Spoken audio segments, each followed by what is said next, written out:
I'm Pablo Torre, host of the podcast ESPN Daily. Every weekday morning, I will bring you the best sports story you'll hear all day.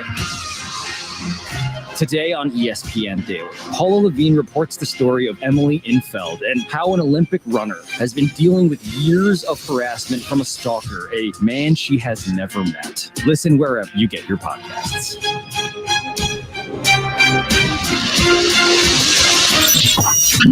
WING 1410 Dayton, Dayton's ESPN Radio. We're live. We're local. What are you gonna miss? He struck him out. We're Dayton's ESPN radio station. Now, let's send it to the WING studios for Dayton's only local sports talk show. It's the Justin Kinner Show with Kev Nash, presented by Orion Sports Medicine.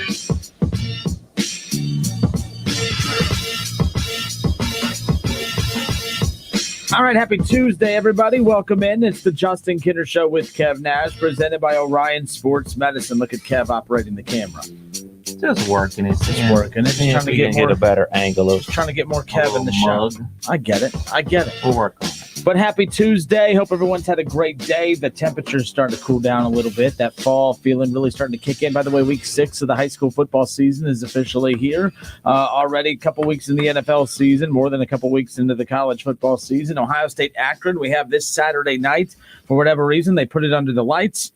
Is what it is. Bottom line is Ohio State and Akron coming up this weekend. Again, as Ohio State just looks to continue to put the pieces together. And by the way, this is a good thing to have kind of some little snowflake teams, not snowflake. What is it? Politics. It's all in my head, apparently. Snowflakes.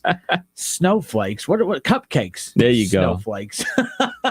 Snowflake teams. Watch it, Kenner. Yeah, a bunch of snowflake teams on there. I meant to say cupcakes. Snowflakes. What Stick the hell? to sports, man. That was, holy crap. That was a fumble right away. Yeah, you know what? No, I meant that. Snowflakes. So they have a couple snowflakes on their roster this year. Schedule. See, I'm butchering this. Let's just start over. In fact, we're live. We're local. What are you gonna miss? He struck him out. We're Dayton's ESPN radio station. Now, let's send it to the WING studios for Dayton's only local sports talk show. It's the Justin Kinner Show with Kev Nash, presented by Orion Sports Medicine.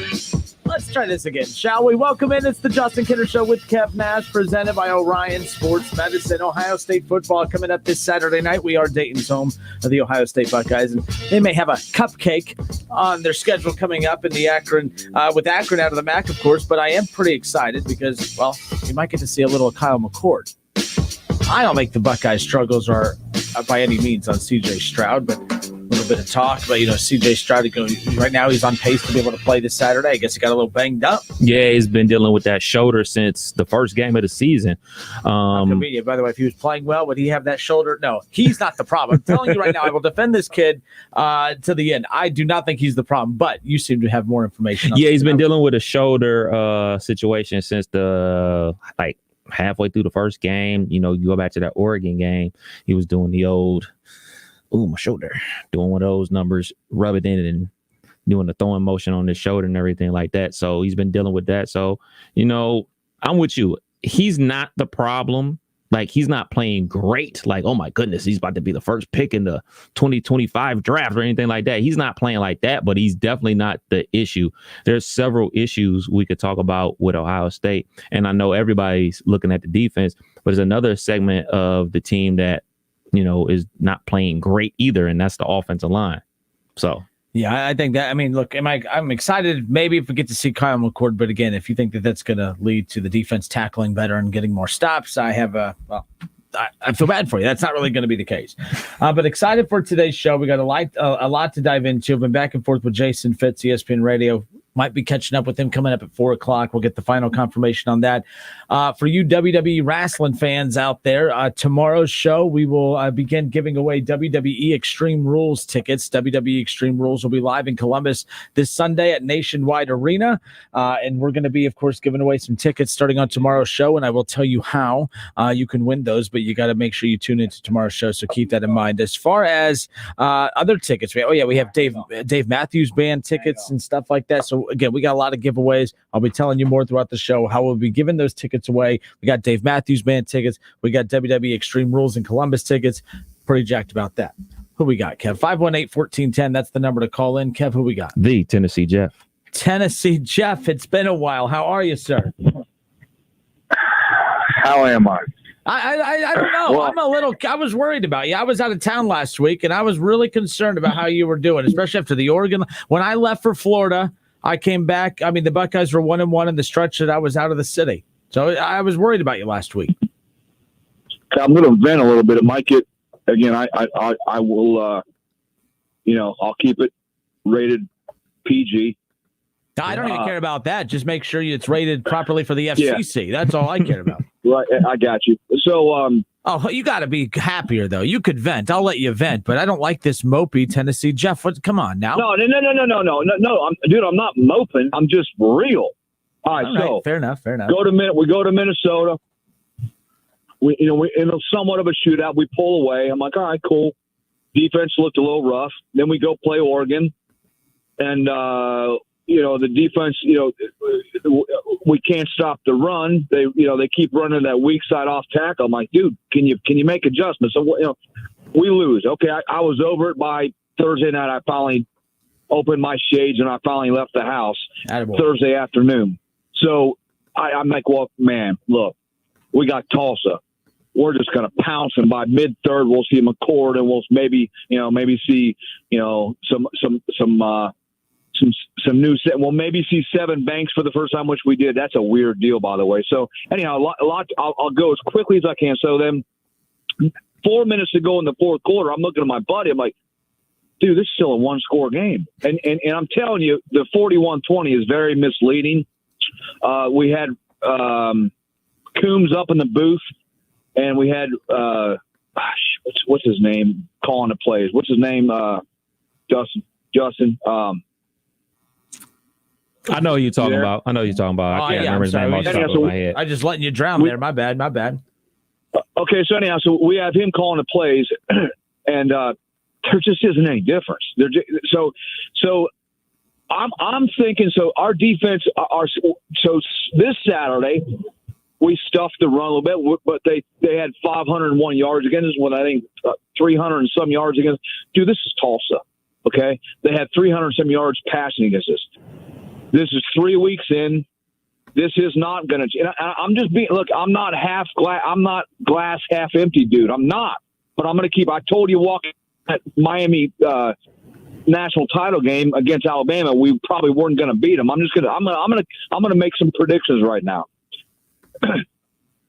First of all, Henderson, like I predicted, and I'm wrong a lot, but I like to gloat when I'm right because it's not very often. I predicted Henderson in July would be a beast, and he's the lone. He, in my opinion, is the lone bright spot. I was quick to jump on people about Stroud. Just give him time. He's growing. I think he's timid. I think, and again, you're right. I heard your comments a minute ago, Justin, where he doesn't. I said the same thing. But I'm seeing trends here where the guy will not tuck it and run. If I'm thinking, well, it's okay. He's a dual threat guy. He has another asset to his game that Kyle McCord or Jack Miller or the mullet guy. None of them have. This guy can mullet guy. He can run, right? So I'm thinking, well, he can, but he will not run the football. What's he got? Like 4 rushes for? He just doesn't like to run the football. Look, man. I think he's a little timid. I think he's a little scared. Here's what he said this week, which really rubbed me the wrong way. I'm only 19 and my shoulder hurts. Dude, let me tell you something. I don't care what hurts. I don't care if you're 17. You're not too young to sign a 1 point something, and he hasn't yet, but I don't know what he signed, but I don't want to hear that. I don't want to hear, we're Ohio State, man. I don't want to hear what hurts on you and how old or how young you are. This Saturday night, dude better light it up. And I hope that we have a big enough lead against the bums from Akron that they are, to where we can see McCord mid-third quarter and see what he's got. Listen, here's my thing, Justin and Kevin. We got, in my opinion, arguably the best wide receiver in college football in Chris Olave. One of the top 3 or 4 or 5, right? Hands down. He had one target. He hit him on that 30-something yard pass. It got called back for holding on our O-line. One target the entire. You cannot throw Chris Olave the ball one time. That's crazy, man. So I hope we see We're going to see a lot of Henderson. Williams was late to practice Wednesday, from what I gathered. Tony Alford, he didn't even play, man. He sat him out. O-line, I think they're playing okay. That's the offense side of the ball. Now to the dreaded defense. Listen, I hope, and this includes Larry Johnson. I'm going to tell you right now, Larry Johnson is a great. When we lost, what's his name, to the Titans a few years back, Vrabel, and then Urban went out over to PA and got. I'm like, what a hire that was. I love Larry Johnson's great, but we are not getting any freaking pressure on the quarterback. Like none, bro. Like we're getting no pressure on the quarterback. None. Like we got no studs. Zach Harrison didn't play. He's the most overrated defensive player we've had in a decade. It's all I do is hear about how great. You know what? Stop. He's not great. He's very average. Period. He's average. Now, Sawyer and then JTT on the other side. Then you got two average. Our defense is just, it stinks, man. Our defense stinks to this point. Our linebackers are slow. Mitchell didn't play Saturday. He'll play. He's good. I like Cody. He's pretty good. Other than that, linebacker, you, please. And then our secondary, Seven Banks has not been hurt. He just got beat out by Martinez. Martinez had a nice pick six. He did pretty good. Anyhow, back to what I know I'm rambling. I'm going to say one more thing. I hope you can't do any, you guys, as you guys well know, you can't really make any wholesale changes on the staff during the season because during college football, anybody you want is going to be currently employed. I hope every single person on our staff is gone. Like they just rehaul the whole freaking thing because this is 3 years running. I thought, well, maybe Clemson saved Coombs' job and they look really good. And without, Alabama's Alabama. They just took it to us because they're Alabama. Dude, this is 2 years now. I'm done. Like we're 1 month in the season. It's not going to change. And I'm going to tell you right now, you're not talking Ryan Day, correct? Oh my God, no defense, my man. I love Ryan Day. Ryan Day is a top three coach in college Tennessee, football. Jeff, I got to tell you, yesterday I was coming back from a vacation and I expected Buckeye fans to be a little over the top, but I wasn't expecting over the top. Like we had not just 1, 2, 3, 4, 5 different Buckeye fans through social media calls yesterday. They want Ryan Day out, and I couldn't take it serious. Please, Kev, that's ignorant. I had to sit back. Kev took care of one of the callers because I was baffled. I couldn't believe it. I just wanted to make sure when you said complete overhaul that you just meant a certain side of the ball, not the entire staff. Defense, including Larry Johnson. I love Ryan because hey, Kev, Rook, I know you guys got to go. Listen, Ryan Day is an offensive guy. This is taking time away from him to go in the defensive meetings. He cannot do that. We got to have somebody with some Weibos that knows how to run a defense. None of them do. None of them. Well, I mean, and by the way, is this team, do you think they're underachieving or do you just think they're not that good? I think they're underachieving. I think that talent, we can't sit here and brag about all that talent on National Signing Day and year in and year out. We can't do that and then watch this team struggle and just say, oh, well, they're just not that good. Well, they're supposed to be that good. It is there's a problem developing this, whether it's a scheme, whether it's individual development. We're a few years past Urban Meyer, and this isn't a shot at Day, I promise, but we're a few years past Urban Meyer. So now we're starting to see more of this is Ryan Day's problems now. Whether it's directly him or not, it's under his umbrella. So I'm just like as every year that goes past that we've been removed from Urban Meyer, although there's a lot of his thumbprints still here, it's becoming more and more less of Urban's team and more of Ryan Day's team. And whether it's Ryan Day's problem or the coaches around him's problem, there is something to be said about as we get each year further and further from Urban Meyer, we're starting to see this team soften up a bit. And I don't want to buy into that, but that's really what this is leading to conversation-wise for a lot of people. Justin, can I say one more thing, man? Keep please, going. You're bringing good stuff here, man. I like it. It's better than yesterday's callers calling for his job. Carmen, Ohio is, you guys know, the players and they go down the end zone and win or lose, which mostly win. I got goosebumps as I say this. They go down and sing Carmen, Ohio with the band. It's a big deal, right? Yeah. So this is something, dude. I don't know what it is, but it's something when you got 2 or 3 guys leaving Carmen. I watched it. It was right in front of me. They left it, I don't know, 30 seconds into the song when they walked away. So I don't know if this is name, image, and likeness where these guys are getting paid. They're like, you know what, whatever, I'm getting mine. I don't care. I'll be at the next level.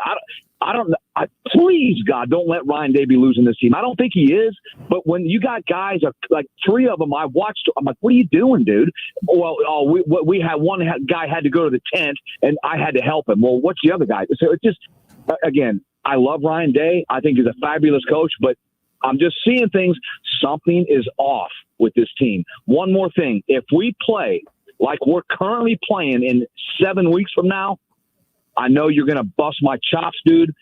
If they can beat us by freaking 80 up there, they'll do it. And I'm telling you, they can run the ball, and we can't stop the run. So I'm telling you, we better fix up, or we're going to get crushed the 27th of November. I promise you that. Remember I said that. I don't want to, and I'm going to be there. I'm telling you right now, if they don't get it together, if this is internal, they got guys bickering, and you got Quinn Ewers with his nice hairdo and his $1.4 million thing, and played a snap of football and call. If that could rub guys, man. That could rub guys the wrong way. Where you're like, you know what?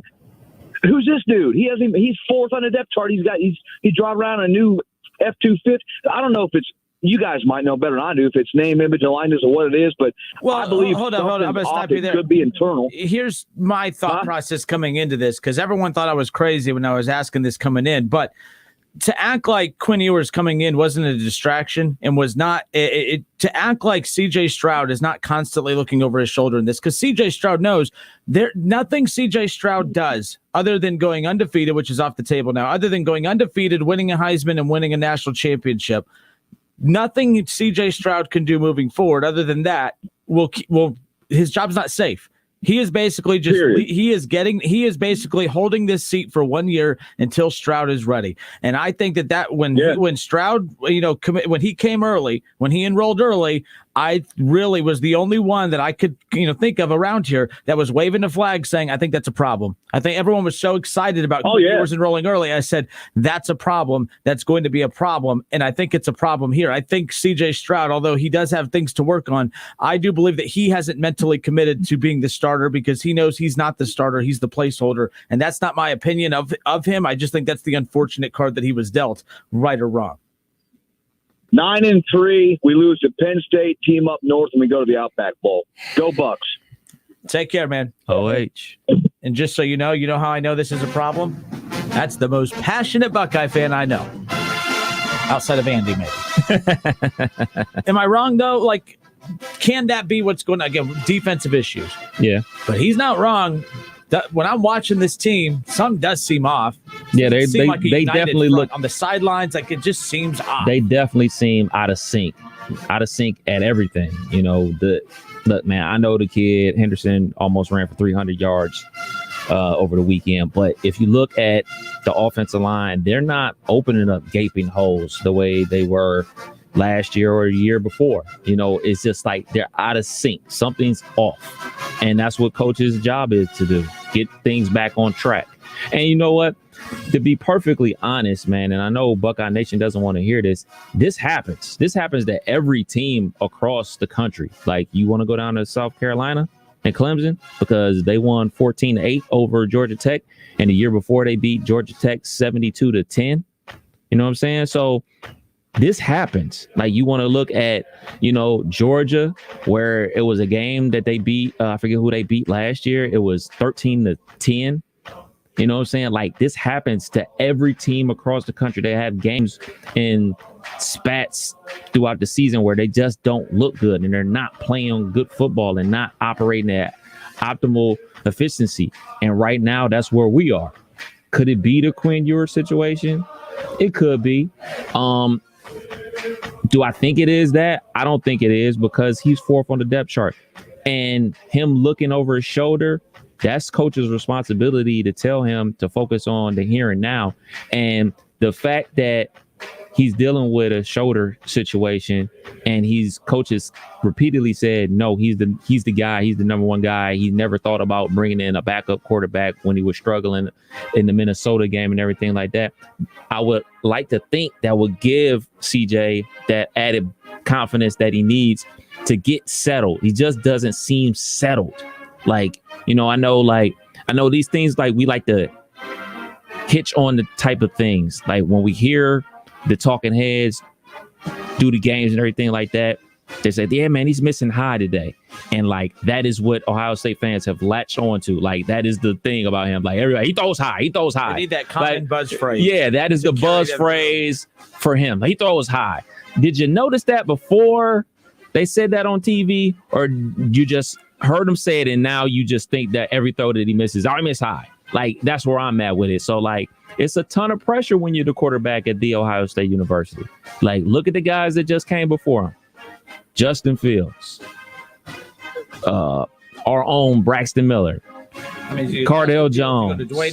Justin Fields, Dwayne Haskins, JT Barrett. Although I had my complaints of JT Barrett, that dude still is a very decorated quarterback. Oh, yes. One of the best of all time to ever put on a Buckeye jersey. And then you look at the guy, Cardale Jones, Braxton Miller, of course. And yes, Joe Burrow, although we got to stop claiming Joe Burrow because he didn't do a lick for us on the field, and that's not a shot at him. I'm just trying to remind Buckeye fans of that, who like to steal other people's success. But the Bama fans are doing it too with Jalen Hurts. Jalen Hurts, yeah, I get it. It's A for effort, but he's not yours. Sorry.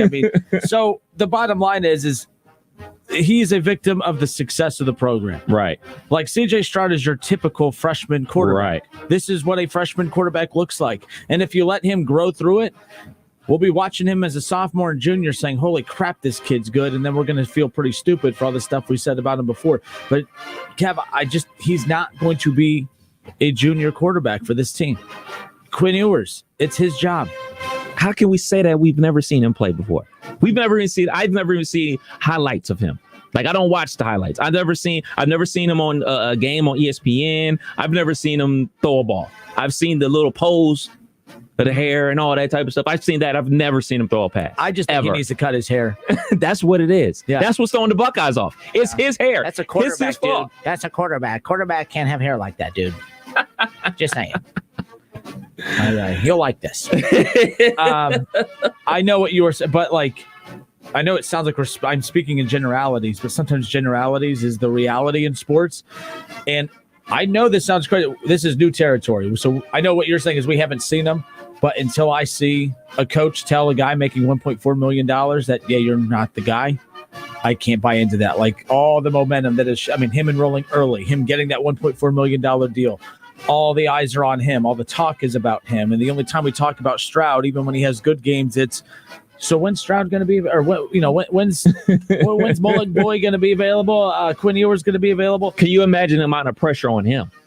So let's just say, for instance, let's say that, for instance, 1, 2, 3, 4. Yeah, a lot of pressure over there. It's a ton of pressure on him. 1.4 million reasons why he's feeling. So let's just say it happens. Say this happens. Say they go through spring ball next year. Say they do lose. Say they go 9-3 for goodness sakes. Use that as a tease. Go ahead. Let's stay on this clock because I'm on a roll so far. So let's use that as a tease. So Kev, we'll use your what are you doing right now? I'm just saying, just say for instance that CJ Stroud loses the job. Okay. Then what? Is he next up? Is he next or up? Is it Kyle McCord, or is it Jack Miller? Jack Miller's gone silent. I don't hear that name ever anymore. Kyle McCord. Like a year ago, it sounded like Jack Miller, and then it was close between Stroud and McCord, and now it's, obviously Stroud, and then now McCord's up next. I don't know what Jack Miller's doing. All I know is college football. Just wait, because these names are going to start sprinkling around college football here very soon. Which one's from Philly? I always get that. Who's from Philly? We'll look that up. We got 4 minutes to look that up. So, folks, we'll be back in 4 minutes. It's the Justin Kinner Show with Kev Nash, presented by Orion Sports Medicine. I know we talked about this yesterday, but I've had more time to think about it throughout yesterday and even today. In Tennessee, Jeff made a good point. Something looks off with this team. There seems to be something off. Ryan Day just seems off. This team seems off. And unfortunately, I was thinking of this today, Kev. We're getting... Every year that goes by, a way that's from the Urban Meyer era, this becomes more and more of Ryan Day's team. And that could start to speak to, okay, these are Ryan Day's problems now. This isn't an Urban Meyer issue. Urban Meyer didn't leave the cupboard. I know people love to use that excuse. Like when we talk about other programs, this cupboard was not empty. No. And Ryan Day has done a fantastic job of restocking it for years to come. But again, it's about what you do with the ingredients. How does that food taste with those great ingredients? We'll be back in a moment. It's the Justin Kinner Show with Kev Nash, presented by Orion Sports Medicine. It's the Justin Kinner Show with Kev Nash, presented by Orion Sports Medicine. ESPN 1410 Wing AM weather. This afternoon will be cloudy with showers and possibly a thunderstorm, a high around 78. Tonight will be cloudy with showers, a low near 55. And tomorrow will be cloudy with showers, a high near 58. I'm Pete Spivak for 1410 ESPN Radio. Weather is brought to you by Cullet Propane, making buying propane easy since 1952, offering budget billing and pre-buy options. Find out more at culletpropane.com. Dell's semi-annual sale is the perfect opportunity for a significant business upgrade. Save up to 45% on Dell computers built for business with Windows 10 Pro. Plus, enjoy special pricing on Dell docks, monitors, servers, and more, all with easy financing options through Dell Financial Services. Succeed anywhere with Windows 10 Pro. Speak to a Dell Technologies advisor today to find the right tech for your business with fast, free shipping. Call 877-ASK-DELL. That's 877-ASK-DELL. There's never any FOMO with the iHeartRadio app. You won't ever have to miss out on your favorite shows and contests with this radio station again. Radio 24/7, 365. We're here when you want us. Stay connected and listen anywhere when you download the free iHeartRadio app. Mow like a pro with Hustler Turf zero-turn mowers. They engineer their mowers to be maintenance and service friendly for the everyday homeowner while not sacrificing the build and cut quality they're known for. From the heavy-duty frame to the welded steel deck to their trademark smooth track steering, Hustler Turf zero-turn mowers deliver professional grade cut quality for a perfectly manicured lawn. Come in to Small Engine Service Pros to see the Hustler difference for yourself today. Small Engine Service Pros, 2030 North Dayton Lakeview Road, Route 235 in New Carlisle. If you've had a car accident, the first call should be to Blake Maisland. That's right. With the sun going down a little earlier, with the leaves on the road, with the rain, it just lends itself to more injuries. You just have to remember, you only need one number, and that's the number 4. We are here for you 24 hours a day. 444-4444 or wantmore.com. Your organization will give you an absolute free evaluation. And we work the case for you for free all the way through unless we win. You have rooted yourself in Dayton. Sure. Well, we all are in Dayton together. And when things happen, everybody needs to come together and everybody has something to offer. I'm lucky enough that I went through law school. Everyone in our own firm brings a talent and we make sure that whatever's necessary for your case to win it, that's what we do. 444-4444 or online at wantmore.com. Attorney Blake Maisland. He's there to help 24 hours a day, 7 days a week. Parents, do you want your child's shoes to fit perfectly? Then you need to get your kids Skechers Stretchfit shoes, because Skechers Stretchfit shoes are so comfortable and so stretchy, they easily slip on and fit almost like a sock. Your child is constantly moving and constantly growing, so they need a shoe that moves with them. And Skechers Stretchfit's soft, stretchable material contours to their busy feet. It's a perfect fit. And not only do they fit like a dream, they perform like one too. Skechers Stretchfit keeps your child's feet comfortable all day long.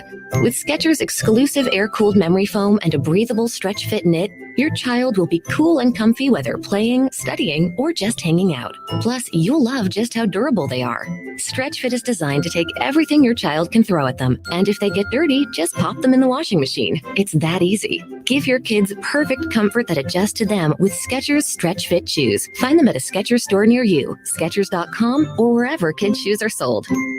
Frickin' football is here. Frickers has the games on all the screens and you score with savings. Enjoy your favorite ice-cold domestic draft personal pitchers for only $6.50. A 48-ounce personal pitcher for only $6.50. And enjoy a plate of your favorite frickin' nachos for just $7. Take your frickin' pick. Frickin' chicken nachos, Mississippi barbecue nachos, or Nacho Supreme, only $7. This season, don't just be a football fan, be a Nacho fan. At the home for fun, food, sports, and spirits, Frickers. As much as we say we love nature, when it comes to bugs, not so much. When it comes to trees, the Ohio chapter of the International Society of Arboriculture wants you to know that most insects are not harmful to trees, especially if their populations are small. There are exceptions to that, but don't forget, every insect has a predator that's just looking to make it a meal. So sometimes it's just good to let nature take care of itself. If you're concerned about insects on your trees, find an ISA certified arborist near you at treesforohio.org. That's trees, the number 4, Ohio.org. When getting the job done right is job one, you need construction equipment that's built right. From compact track loaders to the world's #1 selling compact excavator, the Kubota construction lineup features durable Kubota engines, more comfort, and the versatility to do it all and do it right. Visit your local Kubota dealer today. Go to KubotaUSA.com for full disclaimer. See Columbus Equipment Company, 7570 New Carlisle Pike in Dayton. Hey, I'm Andy. If you don't know me, it's probably because I'm not famous. But I did start a men's grooming company called Harry's. The idea for Harry's came out of a frustrating experience I had buying razor blades. Most brands were overpriced, overdesigned, and out of touch. At Harry's, our approach is simple. Here's our secret. We make sharp, durable blades and sell them at honest prices for as low as $2 each. We care about quality so much that we do some crazy things, like buy a world-class German blade factory. Obsessing over every detail means we're confident in offering a 100% quality guarantee. Millions of guys have already made the switch to Harry's, so thank you if you're one of them. And if you're not, we hope you give us a try with this special offer. Get a Harry's starter set with a 5-blade razor, weighted handle, shave gel, and a travel cover, all for just $3 plus free shipping. Just go to harrys.com and enter 7711 at checkout. That's harrys.com, code 7711. Enjoy. CVS pharmacists have a tool designed to look for ways that may help lower your prescription costs. Visit CVS today. NFL fans, the season is finally here. Get your picks submitted at wingam.com. Click on contest and enter the Pro Football Challenge. Weekly winners will win $20 in Frickers Fun Bucks. Get to wingam.com and get your NFL picks submitted now. Touchdown! Incredible! Good luck. College football playoffs, Browns, Bengals, Buckeyes, and more. Catch the Keith Fire Show Mondays at noon on 1410 ESPN Radio.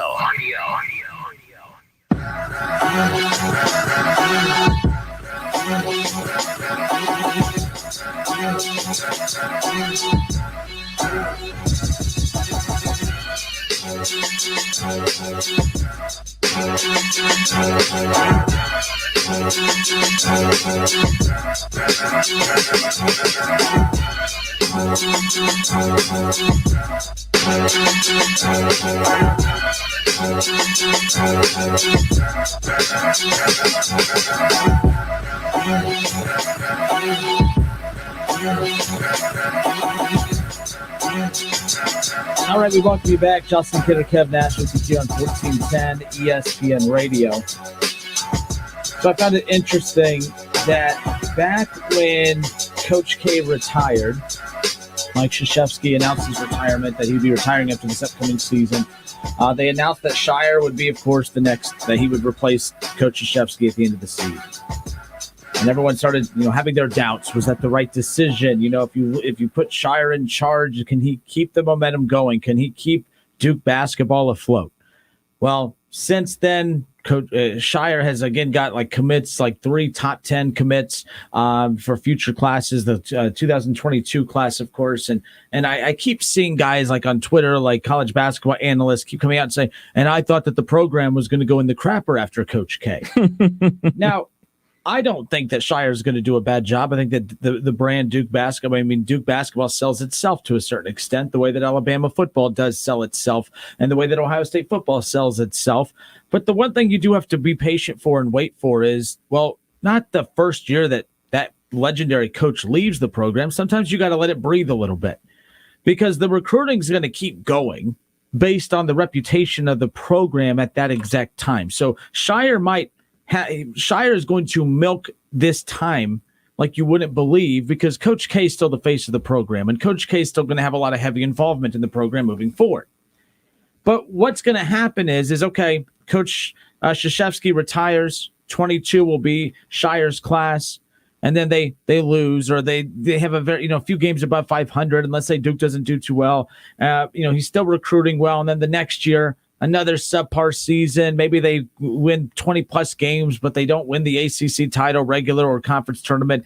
They're a 9 or a 10 seed. They get bounced. And then all of a sudden you start to see the seasons, the results just not match up. Now, I know you could say, well, if you look at Coach K the last couple of years, it hasn't been the best of seasons either. But the point is that you could only live off of the name of the previous legendary coach for so long before the struggles really start to be pointed at you. And I'm not blaming Ryan Day right now with the struggles of Ohio State, because for one, I do need to remind you what struggles. Okay. This team was in the national championship game last year. They lost to Clemson in a very, very close game against one of the best college football quarterbacks in the history of college football the previous year in the college football playoff. And they beat that same quarterback a year later to get to the national championship game. And the team they lost to, arguably the best dynasty in the history of college football in Alabama. So nothing has dipped off here. This is just an uncomfortable season, something we haven't been accustomed to because we've been spoiled for the past decade, 2 decades, 3 decades. Ohio State football has always spoiled us. What we are experiencing right now is a 2-1 team that, with the one loss coming against a top 10 team, by the way, a close loss to a top 10 team.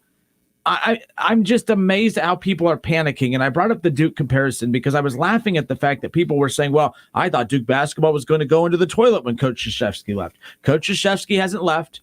Shire's recruiting at a high level because it's still Duke basketball. Coach Krzyzewski's thumbprint is still all over that program, just like Ryan Day was recruiting at such a high level because Urban Meyer's presence was still there. The thumbprint was there. It still felt like Urban Meyer's program for at least that first year. And then last year felt more like a Ryan Day team. And then this year really feel like we're years removed from Urban. Urban has sat out, 2 years? He sat out 2 years. He was on college game days, or not college game day, but on the Big Noon kickoff pregame. He did 2 years of that. Now he's already a few games in, still looking for his first win as a head coach of the National Football League. Urban Meyer's gone. So that Urban Meyer feel of the program is also gone. And now this is all Ryan Day. And now when Urban Meyer would struggle, we'd give him the benefit of the doubt. When they lost by 30, by the way, they lost 31-0 to Clemson. Urban Meyer had 3 straight seasons where his team got beat by 30. 31-0 against Clemson in the college football playoff. Mm-hmm. The very next year, they had that 30-point loss against Iowa. The very next season, that's that 30-point loss against Purdue. No one called for Urban Meyer's job. We want Ryan Day gone because they only beat Tulsa by 21. Folks, we have to stop. So that's why I was laughing at those people who are getting defensive of Duke basketball, because I'm like, look, Shire, I'm not going to have an opinion on Shire and Duke basketball until 2 or 3 years after Coach Krzyzewski's gone. Just like I knew I'm not going to judge Ryan Day on what he does the first couple of seasons. The only thing Ryan Day could do with that program is screw it up, and he did not screw it up. In fact, he enhanced the recruiting. They've won a ton of games. I think he just lost his first regular season game 2 weeks ago against Oregon. I mean, the dude doesn't lose, and the teams he does lose to, well, they're top teams of he lost to a top 5 team in Oregon, Alabama, and Clemson. Hello, that's what it 25-3. That's what it takes to beat Ryan Day at Ohio State. Alabama, best dynasty of all time in college football. You can argue that amongst yourselves. I don't really care your opinion on it, to be honest with you. Arguably one of the best quarterbacks in the history of college football in Trevor Lawrence, and a very, very good, an underrated Oregon team coming into the shoe 2 weeks ago. I'm not just saying they're underrated because they beat Ohio State, or maybe I am, because they seem to be a lot better than people give them credit for. They're from the Pac-12. The Pac, yeah. Let me tell you. So I guess I say all of that to say, I think that the criticism is warranted to a certain extent because he is the head coach, but he hasn't fumbled anything. He hasn't plummeted this program. This program we're not at a point. I can't believe we're panicking. This is ridiculous, folks. You guys have to calm down. And I'm the first one to love to overreact to something and to panic to something. But when I saw that Duke basketball thing, I said, we got to be careful here because watch, Coach Krzyzewski, no one's calling for his job the last couple of years after they've had some pretty horrific finishes. They were not good last year, Kev. Have missed the NCAA tournament, right? They're not very good. I guarantee you, Kev, Coach K just missed the NCAA tournament. No one said a word. Right. Oh, he'll be back. He'll be fine. If Shire misses the NCAA tournament, see tot. Now, Krzyzewski has earned the benefit of the doubt. Shire has not. Ryan Day, I think, has done enough to earn the benefit of the doubt when his team doesn't look as sharp. Again, his only 3 losses in year 3, Clemson, Alabama, and a top 5 Oregon team. Top 3 Oregon team as we sit here currently this week. I think we need to relax. I think we need to calm down. You guys need to stop panicking and overreacting and calling for Ryan Day's job. I think he is being blamed unfairly. Let's see how this season ends. There's probably another loss, maybe unfortunately two. Maybe this is the year that team up north. No. To that anybody but them. Know. I do Anybody but them. Don't lose to them, dog. I mean, Kevin, if people are freaking out and calling for a job goodness. after a 21-point win over Tulsa, what are they going to do if that does happen? I don't think that's going to happen, but they're vulnerable. This is if Michigan, Harbaugh, this is the year to pounce on them. Although I thought last year and the year before that was the year to pounce on them. But hey, the bottom line is this. Stop overreacting. Ryan Day does not deserve the criticism going his way. He deserves criticism, but the criticism should go to a certain point and stop and not go all the way to the point where we're saying, I knew he couldn't do it. He knew he couldn't do it. The dude can coach. The dude can recruit. He clearly puts some guys in bad positions, on the coaching staff, but you can't fix that mid-season. Let's see what he does in the offseason to fix the mistakes he made as far as putting guys in certain coaching positions. But let's see. Last year, we were praising him for the job he did putting guys in position. Like when you look at Hartline, we're like, man, good for Ryan Day for spotting Hartline and putting him in that position to excel at which he's done. But now, because he has a bad hire, we want his job. Folks, relax. Calm the hell down. This is ridiculous. I'm with you 100%. Now, I am the same person that says nobody's above reproach. Absolutely, we need to be criticizing Coach Day and the Ohio State football program for the way that they're playing football currently. But there is a fine line where things get ridiculous. And you go to Ridiculousville when you talk about he can't coach and he should be fired. Absolutely not. He should definitely be afforded the opportunity to right the ship. And right the ship, oh my goodness, they're 2-1 early in the season. Like, if people are on that, I don't know what to tell you. Like, I truly don't know what to tell you, because you've lost every bit of rational thought in your mind if you think a coach should be fired at 2-1 early in the season, where the team is in complete overhaul, not just offensively, but defensively as well. Now, I may not have been over the heels about last year's defense or last year's linebackers, but they were veteran players who knew where to be. They just weren't that good. So now you are revamping the entire defense with new players. Now you have a new quarterback. You have a lot of new offensive linemen. You have a lot of new parts, putting them in place. And let's not forget this big, huge factor. Ryan Day, Coach Day, is 42 years old. His first head coaching gig is at The Ohio State University. You know where Urban Meyer was at 42 years old? An assistant at Notre Dame. Then he went to Bowling Green. Then he went to Utah. So all the mishaps that people are seeing that Coach Day is going through right now, Urban Meyer did that at Bowling Green, at Utah, where nobody's watching. He had a couple down in Florida, but he won chips down there.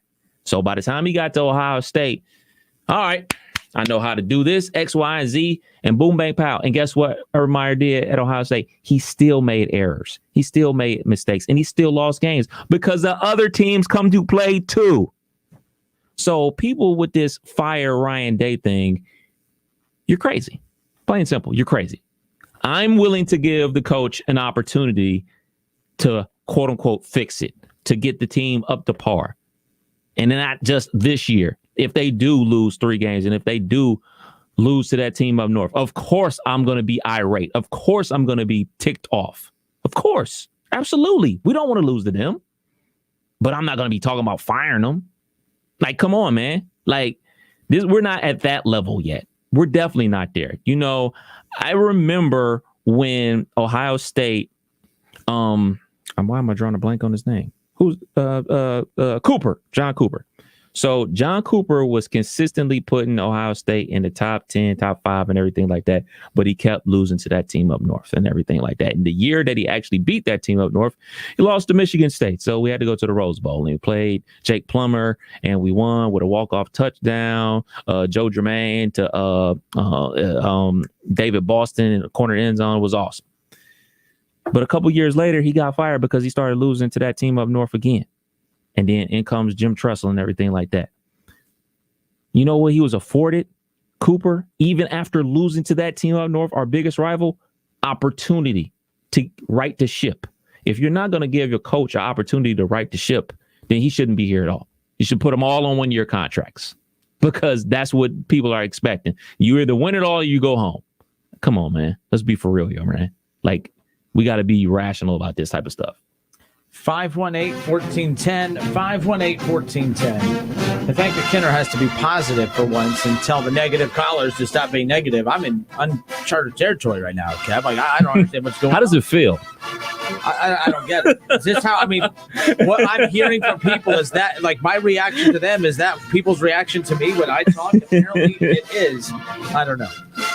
So, all right. 518-1410. That's the number to call in and jump in on the conversation. Got a couple of you on hold now. We'll add and fill up these lines to take these calls on the other side. We'll be back in just a moment.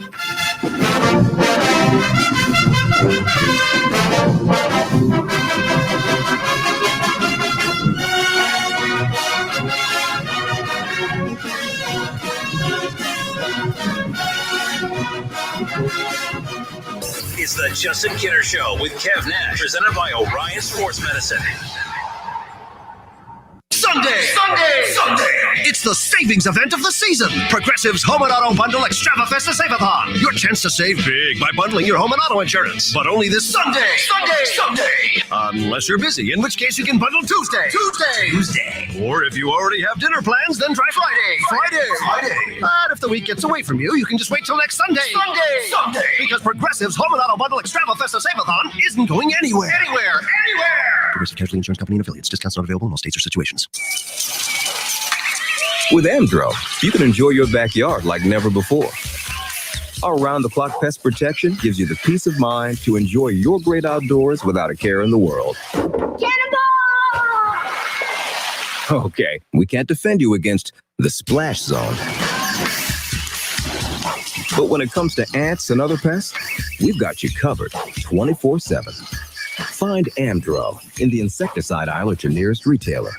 If you need new roofing, siding, or gutters, skylights, or patio enclosures, if you're a homeowner or business and need someone you can trust, don't take a chance. Enhance with Lance. Lance Roofing and Siding in Fairborn has been satisfying customers since 1993 and hold an A+ rating with the Better Business Bureau. Lance Roofing and Siding, 8460 Dayton Springfield Road in Fairborn. Call for a free estimate at 864-2722. That's 864-2722 or online at lanceroofing.com.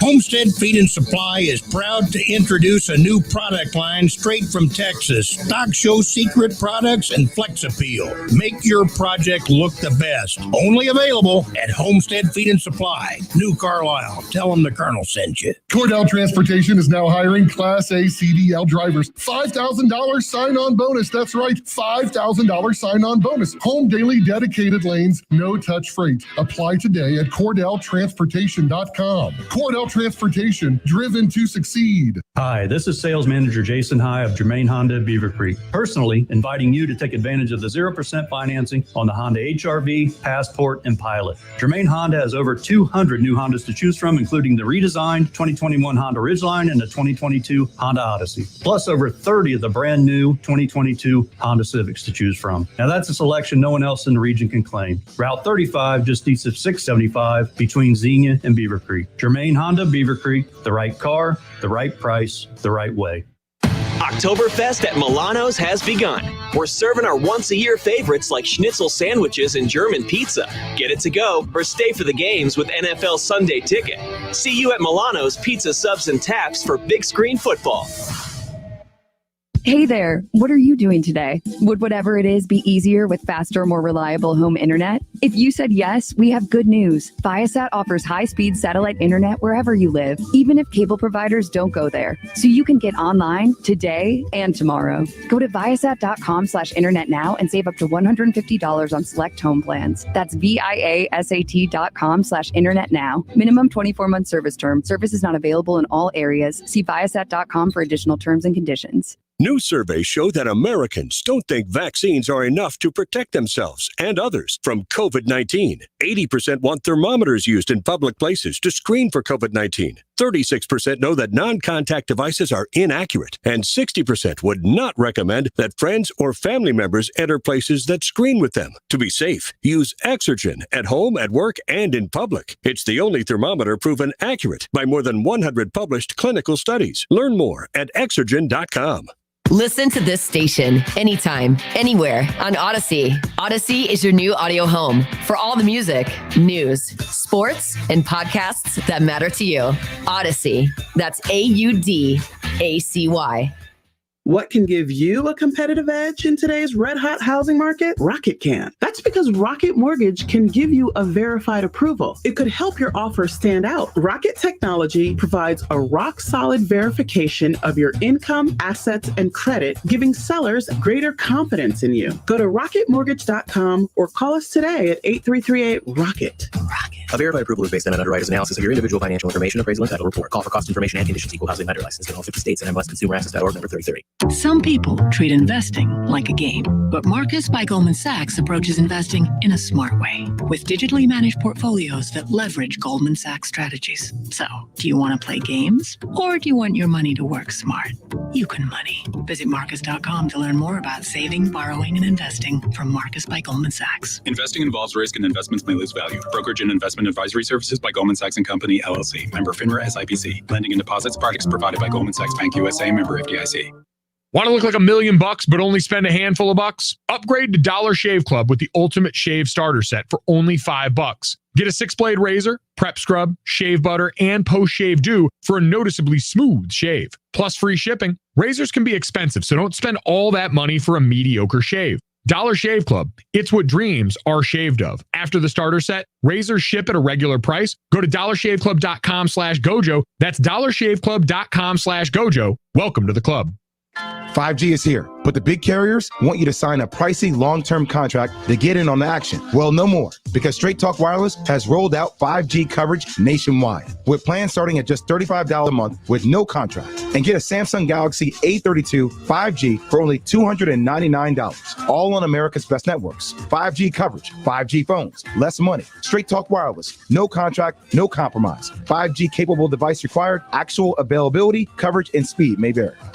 Liberty Mutual customizes your car and home insurance so you only pay for what you need. Liberty, liberty, liberty, liberty. Want free Reds tickets? How about a free MLB Network Reds bag? Maybe a Reds bobblehead? Here's an idea. How about we combine them all together and give you a chance to win a free WING Reds prize pack presented by Lee's Famous Recipe Chicken. Register daily at wingam.com. On Twitter, make sure to give us a follow. Search 1410 Kinner for Justin Kinner on Twitter. That's 1410 KINNER. And ESPN Dayton for the station Twitter handle.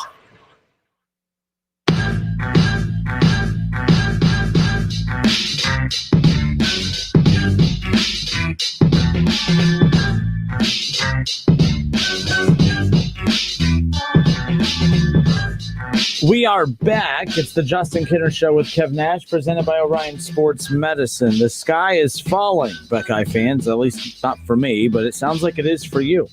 I get it. No one likes when their team doesn't look as on point as what we've become accustomed to seeing from these Buckeyes over the last, well, how many decades now? I mean, we're spoiled. I mean, that's the bottom line. But we've had, since yesterday's show, had more time to dissect some of the reactions we've been getting. Let me find this here. So Mike on Facebook, Kev, says, trust me, the Buckeye fan callers yesterday were angels compared to the beating that Ryan Day received on Columbus Sports Talk Radio. I'm going to have to shoot a note to Bobby Carpenter. We're going to have to check in with him to see what the old sports talk world is like over in old C-Bus. I mean, wow. And I'm not going to lie, like, Buckeye fans are usually the most homeristic fans. Like, they're the most homeristic fans out there. This is the most, I can't recall another time. I'm not saying it hasn't happened, but I can't recall another time that things have been this bad from a feeling, I guess, a perception standpoint. There's nothing wrong with the program, by the way. The program's fine. The season's still fine.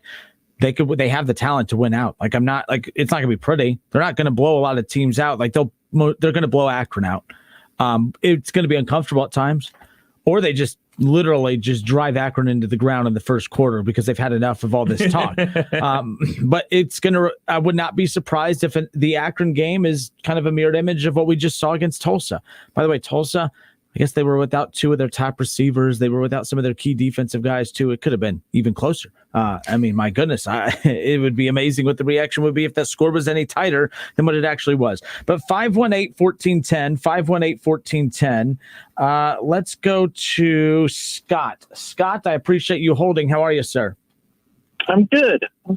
Is the sky falling for you, or are you more like us, where it's like, just relax, folks? Like, and I'm the king of negativity. I don't have any negative comments about this Buckeye team. Sure, there are flaws, but at the end of the day, no one's expecting this Buckeye team to be perfect with the new quarterback, but it's not the quarterback's problem right now. It's the defense that we should be complaining about more than anything.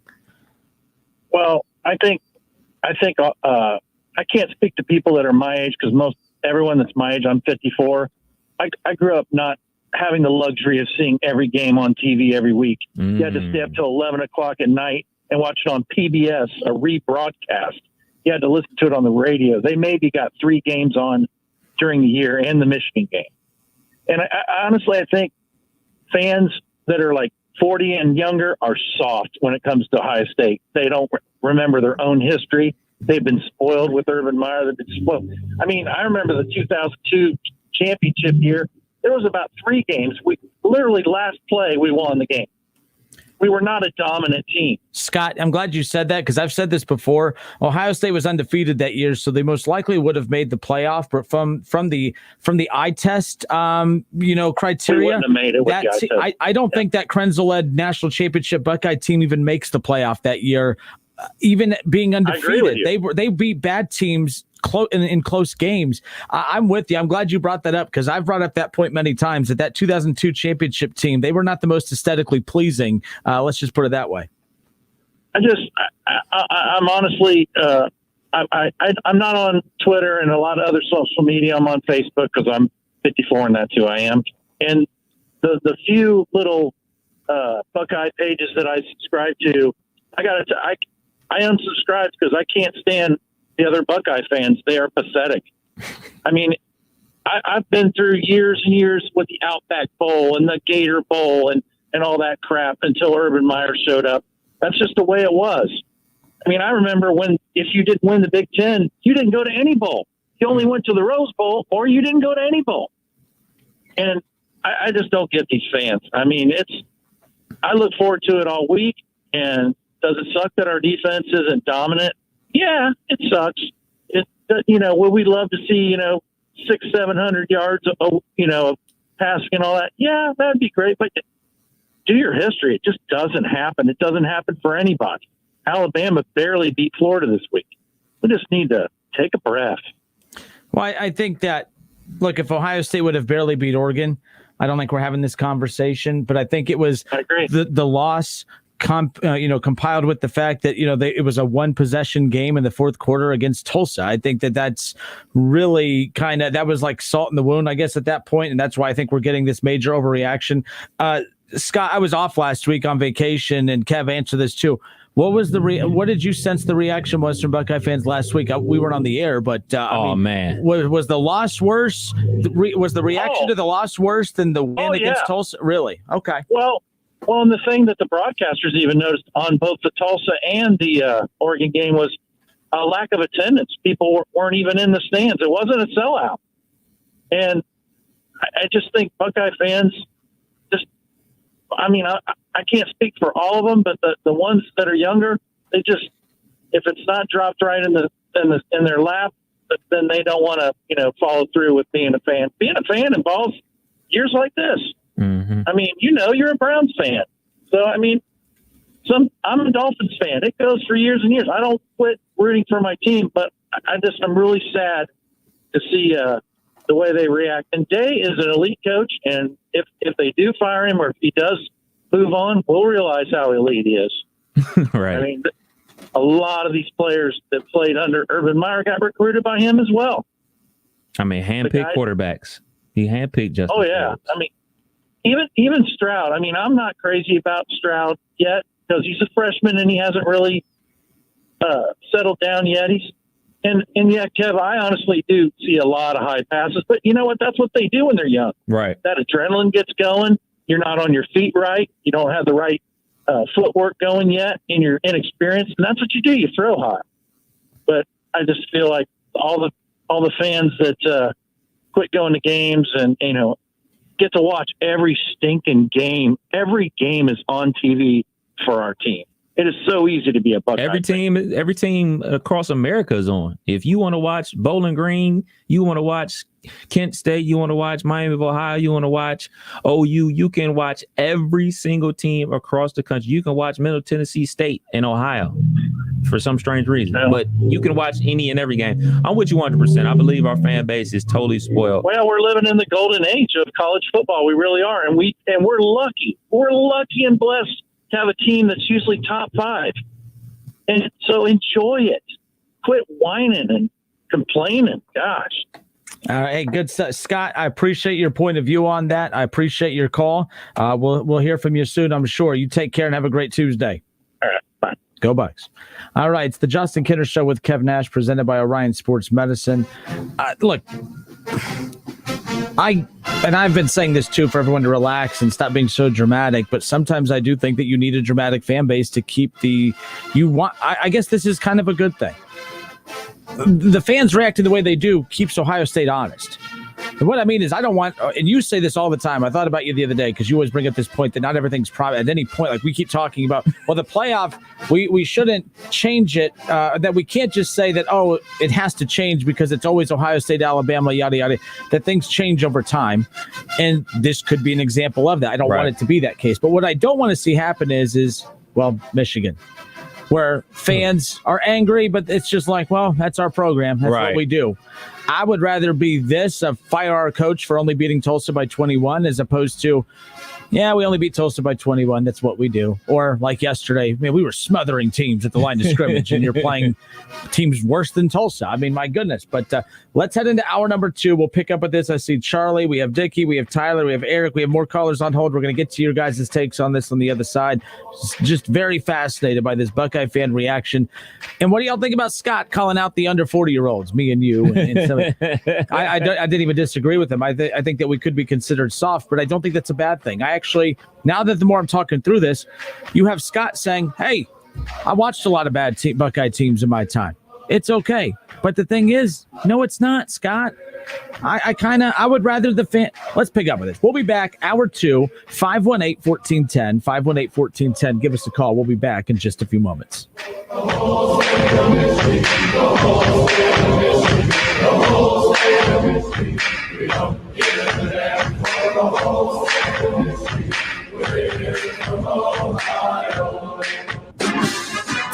It's the Justin Kinner Show with Kev Nash on 1410 ESPN Radio. O'Reilly. Ready for an oil change? Visit the professional parts people at O'Reilly Auto Parts to get everything you need. Right now, get 5 quarts of Mobil 1 full synthetic motor oil for just $28.95 and earn double O rewards points with your purchase. Protect your engine against sludge and wear with Mobil 1 full synthetic motor oil. On sale now at O'Reilly Auto Parts. O'Reilly Auto Parts. Want to look like $1 million but only spend a handful of bucks? Upgrade to Dollar Shave Club with the Ultimate Shave Starter Set for only $5. Get a 6-blade razor, prep scrub, shave butter, and post-shave dew for a noticeably smooth shave. Plus free shipping. Razors can be expensive, so don't spend all that money for a mediocre shave. Dollar Shave Club. It's what dreams are shaved of. After the starter set, razors ship at a regular price. Go to dollarshaveclub.com/gojo. That's dollarshaveclub.com/gojo. Welcome to the club. Heard you're buying a car. I brought my calculator. Dad, I already used Capital One Auto Navigator. I found my car online and got pre-qualified instantly, instead of all that. You know those things impact your credit score. Didn't impact my credit score, Dad. Now I'm going to the dealership for a test drive and to make the purchase. Sounds too easy. No, it's just easy. Capital One. What's in your wallet? Terms and conditions apply. Find out more at CapitalOne.com/Auto Navigator. A deeper connection with water can change your life, and that's what the home's first smart water network does. It turns your everyday routine into a customized experience. Mowing. Fill the baby's bottle. And it can stop a catastrophic leak with a simple Water designs our life. Who designs for water? The water. Moen. Attention Class A CDL drivers. Looking to be more than just a number? Yoel Transportation in Dayton is looking for drivers with at least 1.5 years experience. Yoel has open positions for no-tarp flatbed drivers and no-touch regional or local van drivers. Yoel is ELD compliant and offers 401k with match, medical, dental, vision, holiday pay, vacation, safety bonuses, and now has a rider policy. Call Rick or Joe at 937-294-5933 and ask about the $5,000 sign-on bonus today. Dan Abrams and his live PD sidekick Sticks return in a new program, Dan Abrams Live. Premieres Monday, September 27th at 8/7 Central on News Nation. NFL fans, the season is finally here. Get your picks submitted at wingam.com. Click on contest and enter the Pro Football Challenge. Weekly winners will win $20 in Frickers Fun Bucks. Get to wingam.com and get your NFL picks submitted now. Touchdown! Incredible! Good luck. We are Dayton's home of the Ohio State Buckeyes. And into the end zone goes Chris Olave. KJ Hill, 6-yard touchdown catch. Right sideline and down he goes to the end zone. WING 1410 Dayton's ESPN Radio. We're live. We're local. What are you going to miss? He struck him out. We're Dayton's ESPN radio station. Now, let's send it to the WING studios for Dayton's only local sports talk show. It's the Justin Kinner Show with Kev Nash, presented by Orion Sports Medicine. You know, it's funny. I just heard that say, we're Dayton's home of the Ohio State Buckeyes. Someone just messaged into the show saying that I'm unlistenable because clearly I'm showing bias since we're Dayton's home of the Buckeyes. Oh, yeah? Well, we're Dayton's home of the Reds, too. Stay tuned for my David Bell and Reds conversation that I have coming up for you here in a little bit, and we'll find out if that theory of Kinner walking the company line because we're an affiliate of the Buckeyes, we'll find out just how much I play by that rule coming up here in a little bit when we talk some Reds. But we welcome you back. If you haven't been tuning in and are just tuning in, we're just kind of diving more into this fan reaction towards Ohio State. And by the way, I don't think that the attendance issues with Ohio State, I don't think that has anything to do with the struggles. I'm not sure what that has to do with, actually, and I haven't really taken a deep dive into is that a trend across college football as a whole. But I do find it a little interesting. I mean, is it an Ohio State issue? I've only been to a handful of games. And whenever I'm running late, and you by the way, you get punished if you're running late to a Buckeye game because you will not get there on time. I don't know if that's normal for most college football games. I don't go to a lot of college football games, but I'm really curious too is what's going on with why attendance is dropping. I really don't think it has anything to do with the struggles. And again, if anything, coming off of a loss should drive people there more because you would expect to see a more hungry Buckeye team the next week. And let's be clear, everyone's like, well, they struggled with Tulsa. That's what's going on with the attendance. Really? Fans knew heading in that they were going to struggle with Tulsa? No. If anything, I think everyone knew they were going to blow the doors off of Tulsa. But never in the years past. I mean, has that year with COVID, last year, the COVID-stricken season that kept everyone out of the stadium, I mean, is it that whole thing of, that's why it was such a big deal because people found other things to do on game day that they realized we don't need to go to the game to experience the game? I don't know what it is. I find it fascinating, though. 76,000 fans, Kev. And the week before that for the Oregon game, I mean, we were days before the Oregon kickoff, and there was I think 10,000 plus tickets remaining, and everyone was acting like that wasn't a big deal. I do now think it is a big deal. But possibly really good for people who never get to buy tickets because the tickets are too high. So jump on that. But poor Buckeye scalpers, by the way, they're losing money on their tickets. I don't have any sympathy for you whatsoever because you're why we all have to keep spending so much on damn tickets to begin with. Why do you think that those stadiums or that stadium has been so not bare or empty, but it's not that, it's not the environment that you would expect for a Buckeye game this season? I think it's multiple things, man. I blame the big noon kickoff. It's part of that. It's part of that for real. For real. Absolutely. It's definitely part of that. I mean, I may be saying all right, the TV networks have every right in the world to do this since you signed over your rights to them to promote their games however they want. And you get a ton of money in return for that. But the fan base suffers because in the fan base's mind, and you talk about it all the time, that Oregon game should have been a night game. that should have been the night game, and that place would have been rocking. You know, I went to the Ohio State USC game back when Terrell Pryor was the quarterback. Matt Barkley was the quarterback at USC. They had Taylor Mays and everything like that. I lost my voice that night.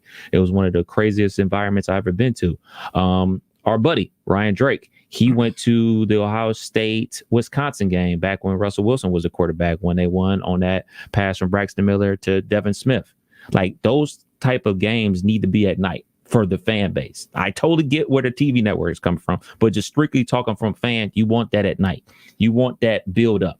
And if fans don't feel like, if there's a build up to a game and feel like the game is hype, they're not going to go. They're going to be like, the people that are on the fence, that actually live in Columbus or live in Dayton or Cleveland, like, to make that drive from Cleveland 2 hours, to make the drive from Dayton, make that hour drive. Like, dude, that means I got to leave at like 8 a.m, do a little tailgating, go into the shoe, have the game at noon.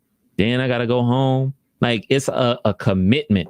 And I think it's a lot easier to make that commitment to go into an Ohio State game if it's a later kick, if it's an 8 o'clock kick, especially for a big game like a Oregon. Like, you get to tailgate all day long. You get the hype. You get to go to, you know, the big noon kickoff show. You get all this environment going into it. And now that these games, especially a lot of Ohio State games, because they're always going to be plucked at that noon spot because they're the biggest draw in the Big Ten. So there are going to be a lot of noon kicks for Ohio State. So fans are like, man, I'm not going to that. And then they feel that's the number one reason. Then they be perfectly honest. This Akron game to be a night game. And I'm not a fan of that either. I don't like this Akron game. I mean, is that I guess maybe that's a network thing too. That's a network thing, because since the Big Ten has a contract with Fox and everything like that, they get first rights. They get the first pick. So that's why they have that Wisconsin Notre Dame game on the big noon kickoff. Like, that's the biggest draw out of the Big Ten. So they put it on their network. So then everything else falls in a domino, and then they plug in, or ESPN or FS1 gets the whatever games. You know what I'm saying? So they have the first right of how the games are going to go. 518-1410. That's the number to call in and jump in on the conversation. Curious your thoughts is, for one, the struggles of the Buckeyes. And again, I say that loosely. We know the struggles defensively, but all the hate seems to be going towards Ryan Day and the offense and poor CJ Stroud. I mean, my goodness, I think we as fans aren't doing our part in making that any easier for CJ Stroud, who's already facing a ton of pressure as far as that's concerned. But 518-1410, let's go to Charlie. Charlie, I appreciate you holding. How are you, sir? I'm good. How are you, man? How was your vacation? It was great. I'm glad to be back, though, especially getting to talk, your Bengals and the Buckeyes and Browns and everybody else, man. Yeah. Well, I tell you what, let's talk Buckeyes real quick, because you know what I think's going on is Justin Fields might be the most complete quarterback that Ohio State's maybe ever had. In terms of everything, his ability on the field, his leadership off the field. I mean, he might be the only pro quarterback to ever come from Columbus that's going to have a significant NFL, career. And he's probably, he's got to be one of the main reasons they even had a season last year. I mean, he was a big deal. And, now we got a kid, what is he, a redshirt freshman, right? Mm-hmm. Give the guy a break. Like, what the heck, man? Like, we went from, I've never seen anybody like Braxton was awesome, but Justin Fields, he was the man. And everyone needs to chill. We barely lost to Oregon, who was ready to go. Like, they're going to sweep the Pac-12. And we barely lost to them, Well, for one, I think Oregon might be propped a little high on these rankings right now. But if you're going to lose to a team, Charlie, and you're going to lose to a team at this time of year, I mean, the Buckeyes lost in the best case scenarios possible, losing to a very, very good team and losing to a very, very good team early in the season. So that's why Ohio State's still in good shape. It's not like they lost to a good Penn State team in the middle of the year. It's tougher to come back from a loss in the middle of the year. And even at the end of the season, you lost to Oregon, you lost to a top 5 team, and you lost, early in the season. So there's so much that can happen between now and then that we're going to forget about that loss, or at least that loss is going to, keep us talking about whether the Buckeyes make the playoffs or not. But people are talking as if this team has a 0% chance of making the playoffs. I still think their playoff chances are very, very high. They're still the most talented team in the Big Ten, but are they the best team in the Big Ten?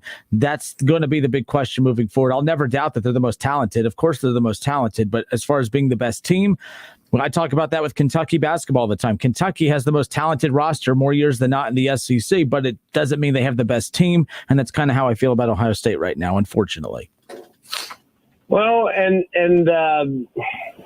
it's here lately, here in the last 20 years, it's been very rare that Ohio State has a down year. And I mean, if a down year is losing a one-score game to a top 3 team, yeah, that's what's crazy. Like, I just don't understand. People are more upset about a one-possession loss to a top 3 team in Oregon than they were about the 30-point loss against Iowa and Purdue. And I think it's because we as Buckeye fans, as much as we love Ryan Day, we don't trust him. He hasn't earned that trust yet because, like I said earlier, Urban Meyer and the Buckeyes, I believe, went 3 straight seasons or 3 or 4 seasons where they lost by 30. They lost 31-0 to Clemson in the playoff. They lost by 30 to Iowa, and they lost by 29 to Purdue. And not once did we hear, Urban needs to go. We just, we Buckeye fans are passionate and upset, but you lose by 1 possession to a top 3 Oregon team and only win by 21 against Tulsa, and people want Ryan Day. That just shows you that the trust factor is not there with Ryan Day. That's not a knock against him. I mean, he's just a young head coach who we're still learning about. But yeah, you could tell that Ryan Day doesn't have the trust of the fan base the way that Urban did. That's for sure. Yeah, and I remember Urban getting blowed out by Clemson. 31-0. And I also remember not 10 years ago, but 5 games ago, we destroyed Trevor Lawrence, like embarrassed Trevor Lawrence. And that was Ryan Day. Like, what?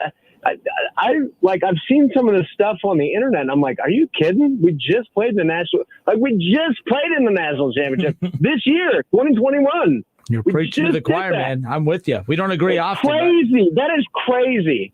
Justin, do you ever wonder if Ohio State fans watch, are they Bengals and Browns fans too? Because it almost Saturday is I don't even know. It's like, well, at least I got the Buckeyes. It's kind of like that. You know what I mean? Where when you watch the Buckeyes, you're like, I know I'm going to get to watch one quality game this weekend.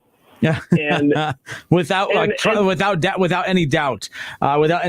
Yes. I mean, that's the Ohio State, for Ohio sports fans, Ohio State has always been the safe space. That's where you know that you're not going to be hurt. Ohio State will not hurt you. The Browns will hurt you. The Bengals will hurt you. The Reds, they don't even like their fans, apparently. It's insane. But Ohio State has always been sports fans' safe space in the state of Ohio. That's for sure. I'll give you that. Well, and I'm like, everybody, yeah, the Browns are good now, and the Bengals were good ever 6 years ago, but we're just flip-flopping. Like, the Browns are good now, the Bengals were good. And we all went through horrible times. I'm going through one kind of. But Saturday was always great. And I kind of miss, I'm always optimistic. I look forward to, okay, we lost the game. So now we really have to fight to try to get to the playoffs if that happens at all. And I watched that Penn State Auburn game, and it was so exciting, and I was like, I like the fact that a regular season game was that exciting for a team. And I'm not even a Penn State fan. I was so happy for them that they won because they beat an SEC school. But I kind of miss that from the Buckeyes. And now that we have a team that's kind of struggles, the kid, he's a kid. He's not Justin Fields. And, I think it makes it more fun when you're like, I'm not sure. And that's just how I'm approaching this season with the Buckeyes, especially, and really in the back of my mind, I'm like, I think we'll smoke everybody. But, there's other teams Michigan's having a decent year, Michigan State, Penn State, Iowa. It's nice.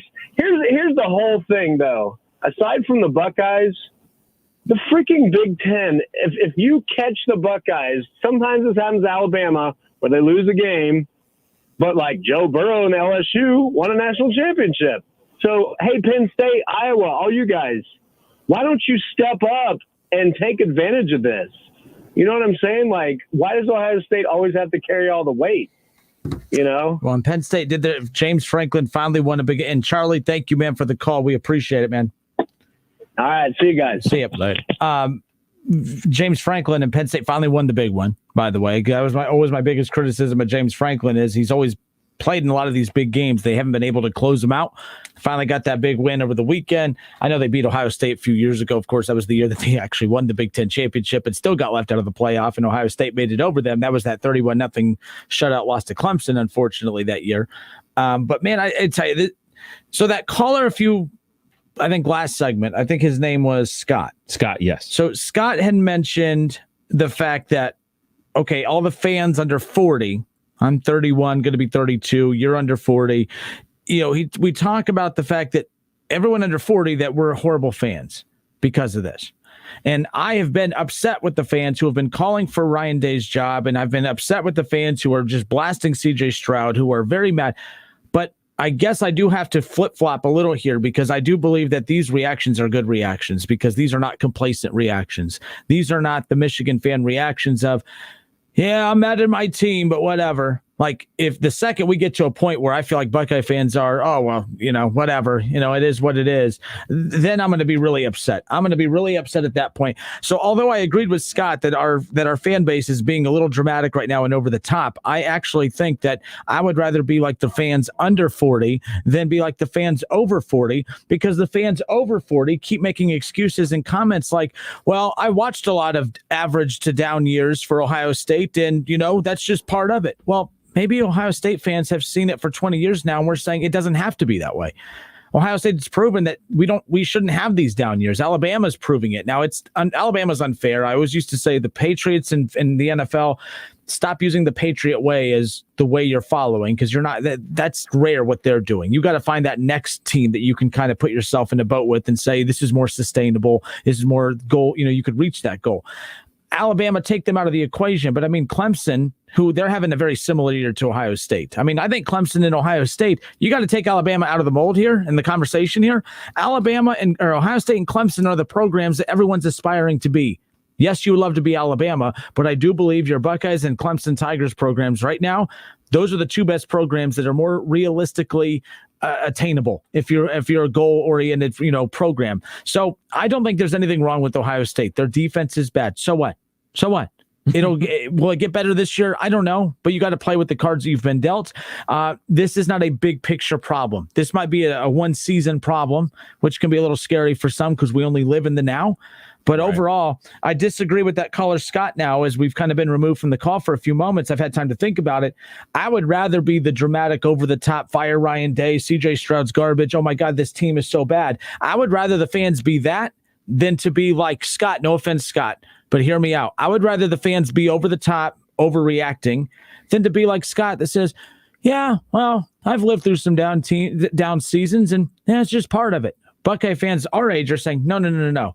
It has not been part of it. I'm 30-something years old. That means for 30 years, it's been championship expectations or bust, and no one has ever said, well, it's part of it. We'll have a down year this year. I like that our fan base is that passionate, that angry, that excited and dramatic and over the top. Can it be annoying? Hell yes, you guys are annoying, but I like that the fan base is holding the program to that standard, because I tell you what, there's nothing worse than a team like Michigan whose fans are upset that they're losing, but their boosters continue to donate money to keep their head coach there. Their boosters their fan base hasn't put enough pressure on the team to make any kind of big picture changes.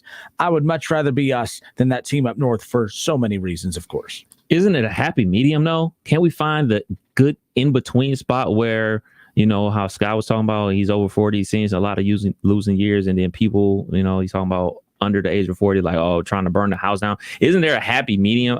I think I operate in a happy medium where, like, hey, man, you got to fix this. This don't look good, but I'm not jumping off the roof talking about he as the coach, Ryan Day, needs to be fired. I don't think he's done anything to justify somebody talking about he needs to be fired. I mean, he's 25-3, has been in the college football playoff 2 years. 2 back-to-back years, just played for the national championship. So, like, I think we all need to find a happy medium. Maybe, the people that are more chill need to amp it up a little bit, and the people that are over edge need to dial it back a little bit, because that I'm with you. I don't want to be complacent and be like, it is what it is. I don't want it to be like that, because you know what? The biggest difference between saying it is what it is in professional sports, especially a sport like football and basketball, where they have a salary cap and it's free agency and everything like that, you kind of like at the mercy of the team and what they're able to spend. In college sports, it's not like that. These colleges can spend as much money as they want. They can spend as much money they want on a head coach. They're getting millions and millions of dollars from Nike or Adidas or Under Armour. They're getting millions and millions of dollars from Fox, ESPN, whomever. So they have an unlimited budget. So I think that it is what it is. They need to dial it up. And the psychopaths talking about Coach Day needs to be fired, need to dial it down. I think there's a happy medium where we can put pressure on the program to say, hey, man, we have high expectations, especially at Ohio State, to win games the way we're supposed to win games and contend for national championships every single year. I was doing some research during the break. So we can look at the Jim Tressel era. He took over the program in 2001. We're now in 2021. So for the last 20 years, I'm looking at it going into like the back end of the season. Ohio State has been in contention to play for the national championship 13 of the last 21 years. That's the expectation. And there is nothing wrong with expecting Ohio State to contend for a national championship year in and year out. I'm looking at the quote unquote worst year. I'm going to remove the Luke Fickell year, because obviously Coach Tressel was, fired or quit, however people want to phrase it. He was no longer the coach. I'm going to remove that year because that was like quote unquote a throwaway year. We'll go to the year of going way back now. I want to know what grade you were in 2004, Kenner. In 2004, let's see. I would have been a freshman. Freshman in high school. This is a terrible year. 8-4. Now, if we're coming in 8-4, still not talking about firing, but the heat of like, hey man, fix it. I think that Coach Day has earned the right to say, or any coach that signs up for a program, they get the right or opportunity to fix it, to get things back on track. And the fix ain't that big of a problem. I don't think the issue is really like, oh man, we got to overhaul the whole situation. We got to fire this person, that person. We should allow him the opportunity to do what he's probably going to do in the offseason, which is make coaching changes. He has yet to have to make big coaching changes. Hafley left to go to Boston College. He decided to go with Kerry Combs, the easy option. Obviously, that's not working out. So I'm going to allow him to fix the problem. 518-1410. That's the number to call in. Let's go to Dickie. Dickie, how are you, buddy? Oh, how you doing there, Justin? How you doing there, Kevin? Very good. I didn't see your name sitting there. How are you? Oh, I'm good. Welcome back. Thank you. I appreciate that. Did you have a good weekend? You had a good start to your week? Yeah. I went to my class reunion, my 55th, and had a great time at Centerville High School. No kidding. That's awesome. That's always good when you get to catch up with your old classmates. That's pretty cool. Yeah, it was, a lot of people didn't come, but you guys, yesterday I was disgusted with that caller. I mean, Kevin, you were talking about over the years. I mean, I've followed this team, and I'm saying Raymond Day has only lost 3 games. This team is young. I think they're going to come out of this. It's just given time that we have to believe in this team. You know what I'm saying? Mm-hmm. And I'm saying that, there's no use to put the panic button on right now. And as far as I think they've got, as Al's young, this is a young team, and I think we're going to win more games, and people expect them to win, Oh, we're at this point because of the success of the program going back, decades and decades. But, obviously, recent history, recent success has really spoiled us fans. And I don't think it's an age thing. I think that, the older generation, they can think back to decades I don't know what's going on there, Dickie. I don't know if we lost Dickie or what. Dickie, call back. We'll try to get you back on. I just heard the phone go blank there. Well, we're just spoiled from all the recent success, and that I think we really got trained to think that, oh man, this is never going to end. Here's the problem. This is why I hate National Signing Day, Kev. This is why, because I'm one of those simplistic-minded individuals that thinks, okay, you want to Buckeye fans or the Ohio State program itself, Ryan Day, everybody, Bucknuts, 11 Warriors, Letterman Row, all the blogger sites, they all want to go, ape fill in the blank for National Signing Day. You cannot lose your mind and brag and do cartwheels and jumping jacks over, man, we have the best players in the country. We have the best players in the country. And you can't brag about that and then turn around and say, yeah, well, we're just struggling. We're just struggling. This is why Ryan Day's also on, not the hot seat, because you're only on the hot seat if your employer puts you there. And I promise you, all the stupid conversations about firing Ryan Day, none of those stupid conversations have even reached that point. So let's just get off of that, shall we? But I will say that I do believe it's because we not overhype. That's a bad way to look at this, but we do. I think we drool over this team and we act like everything they do is so perfect. We get so crazy about National Signing Day and every perfect player that they bring in. And then we think perfect player, best talent in college football, right up there with Alabama. We should be Alabama. And it's hard to be Alabama. It's hard to be Alabama. The SEC is the best conference in college football. You look at the second, third, fourth best teams in the SEC, they're a lot like Ohio State. You can't be Alabama. Teams are striving to be Ohio State, and we're sitting here saying, let's fire our coach because it's not Nick Saban. You can't do that. That would be like every time an NFL team fires their head coach, you say because he's not Bill Belichick. Well, you're never going to find the perfect coach out there. You're not going to find a Bill Belichick. You're not going to find a Nick Saban. You had Urban Meyer, did a fantastic job. I believe the program picked the perfect replacement in Ryan Day. He's won a ton of games. He's only lost to 3 of the top teams in college football over the last couple seasons, top recruiting class after top recruiting class. But when we brag about all the talent coming in, with that talent coming in comes the expectations to win, because common sense should always prevail. Mm-hmm. And common sense says you got the best players, win. When you have the best players and you're not winning, it's okay, then that's on the coach. That's what's going on here. It's very simplistic to understand. Ohio State has the best players. They should be winning. Pretty simple. Ohio State has this group of talented individuals. Even on a bad day, they should not be holding off Tulsa in the fourth quarter of a game. Not when you're talking about a team having potential to win a national championship. We should never be talking about Tulsa having a chance to tie it or win it in the fourth quarter. That should not ever be a conversation piece, which is why I believe the Tulsa win is more concerning than the Oregon loss. To be honest with you, I think that's what is fascinating to me. The Oregon win is more concerning than the Tulsa win is more concerning than the Oregon loss for that very reason right there. If they blow them out, Kev, I don't think we're having this conversation today. They blow Tulsa out by 40. Right. And it's done. The game's done at the middle of the first quarter, like we and you have talked about so many Buckeye games being. We're not talking about this. Right. So I'm with you. I'm with you 100%, because if they did that, that means that the offense was running, the way it was supposed to. Mm-hmm. And it's not. It's just not. Like, I know a lot of people look at the final stats and everything like that. Look at that offensive line play. They're not playing great on the offensive line, man. They're not. Jack Miller's still dealing with whatever he's dealing with. He's supposed to be the starting center and everything like that. And it's no knock on the guys that are playing right now. But like you said, there's a standard at Ohio State. There's a standard to be there in the end, to have an opportunity to play for the national championship. And currently, right now, they don't look like they're worthy of playing for a national championship. Like, think about it. Like, we talk about this all the time with the CFP and everything like that. Off of name recognition, Ohio State will get that rub. You want Ohio State playing Alabama right now? I mean, they had a good team last year, and look what happened when they played Alabama. Exactly. So, thank goodness it's a long season.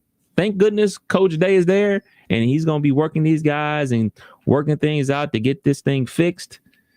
And then maybe if we earn the opportunity to play for the national championship, maybe we can win it. But you got to earn it by winning the games the way you're supposed to and playing some good football. And right now, they're not doing that. 518-1410, 518-1410. That's the number to call in and jump in on the conversation. I'm Justin Kinner. He's Kev Nash. Give us a follow on Twitter. Don't want to call into the show. You don't want to jump in on Facebook or YouTube because you're at work. That's fine. Jump on Twitter. Tweet into the show at 1410 Kinner, Kinner, or at 1KevNash on Twitter. Of course, you can find him on Instagram as well. I have Instagram. I don't use the gram. It is where I made time to time. I'll post a cute little picture of Nora and I enjoying ourselves on the beach or something, but I'm all about the Twitter. The Twitter is where I go to just get destroyed and told how horrible I am. So there you go. All right, we'll be back in a moment. 518-1410, 518-1410. Give us a call. We'll be back in just a few.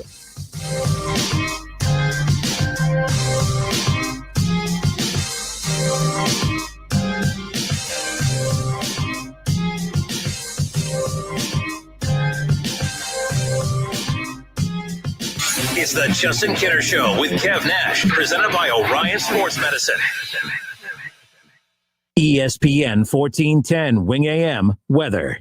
This afternoon will be cloudy with showers and possibly a thunderstorm, a high around 78. Tonight will be cloudy with showers, a low near 55. And tomorrow will be cloudy with showers, a high near 58. I'm Pete Spivak for 1410 ESPN Radio. Weather is brought to you by Cullet Seal Coating, protecting the asphalt surfaces at your home, office, or commercial property. Introducing infrared patching, a new technology for your property. This service and more at culletsealcoating.com. At Allstate, we've been saying you're in good hands for a long time. But what exactly does that mean? Does it mean you're protected from life's uncertainties? Does it mean you can worry less and live a little more? Does it mean you're not alone, even when things get kind of hard? Actually, yes. Yes, it does. You're in good hands with Allstate. Allstate and affiliates offer products and services subject to availability, terms, and conditions. Now that commission-free trading is the norm, it's time to rethink how we define value. Value is more than a price tag. It's the confidence of knowing you have a team of traders on standby to answer any question. It's Thinkorswim's charting and analysis tools, and it's a personalized education to fine-tune your skills. Value is becoming smarter with every commission-free online equity trade. Discover true value with TD Ameritrade, where smart investors get smarter. Right now, people are home with their pets more often, and I think now, especially with the shedding, they're more cognizant of what's going on and that it's an actual issue, and Dynovite has helped tremendously in our house with that. I just heard the Dynovite commercial so many times that I said, you know what, I'll give it a shot, and I ordered it and tried it, and it worked. The Dynovite, the being at home, working with them, they all love it. Me and Chewy are together 24/7. Within 3 weeks, he's not scratching and itching, and he's an all-around happier dog. DINOVITE.com. Do you have foot pain? Did you know foot pain is not normal, regardless of your age, activities, or job? Podiatric physicians are the most qualified doctors to care for your feet based on their education, training, and experience. Your podiatrist can provide you with important foot care solutions like shoe inserts, so you're able to better manage foot pain. Ohio Foot and Ankle Medical Association podiatric physicians are located throughout the state and are dedicated to providing the highest quality foot and ankle care. Ohio Foot and Ankle Medical Association members are bound by the highest ethical standards and have access to superior ongoing medical education and resources. Ask if your podiatrist is a member of the Ohio Foot and Ankle Medical Association so you know you are being treated by the very best. After all, we've been serving the profession and the public for over 100 years. To find a member of the Ohio Foot and Ankle Medical Association near you, visit associationsadvanceohio.com.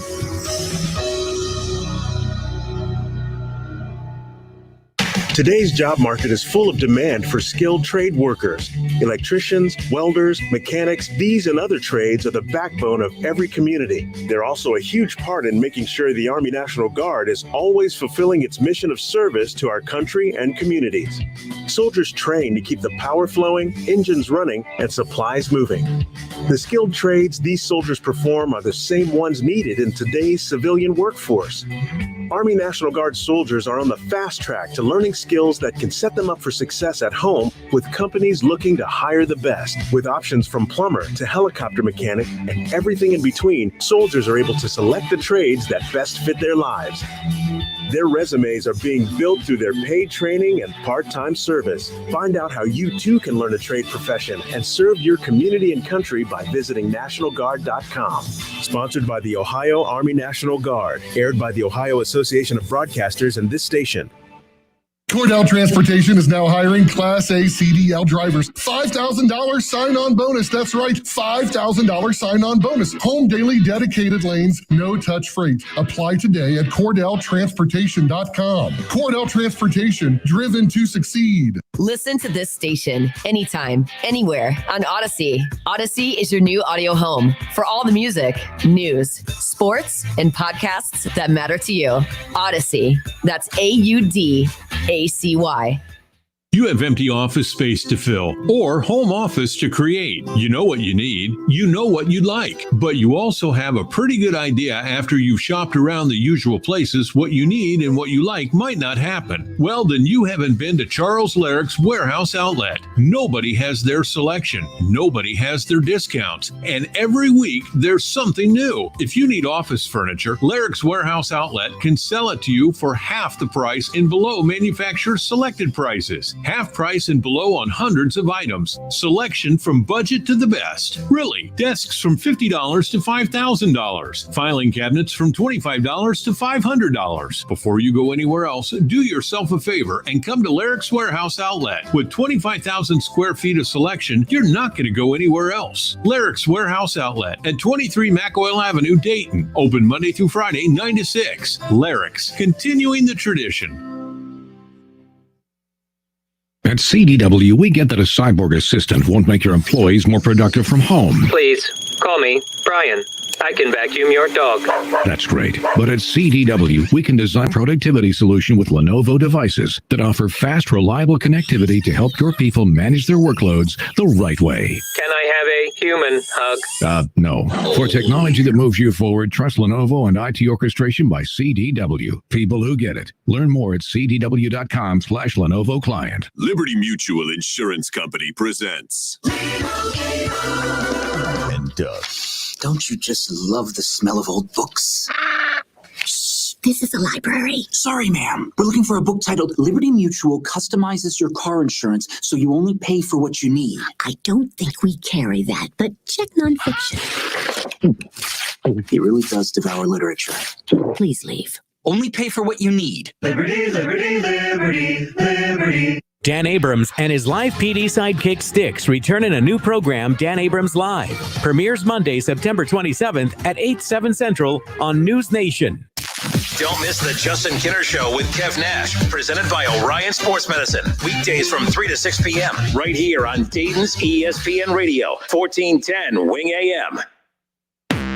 Whether you're at home, at work, or in your car, tune in to ESPN 1410 Wing AM or stream us live at wingam.com.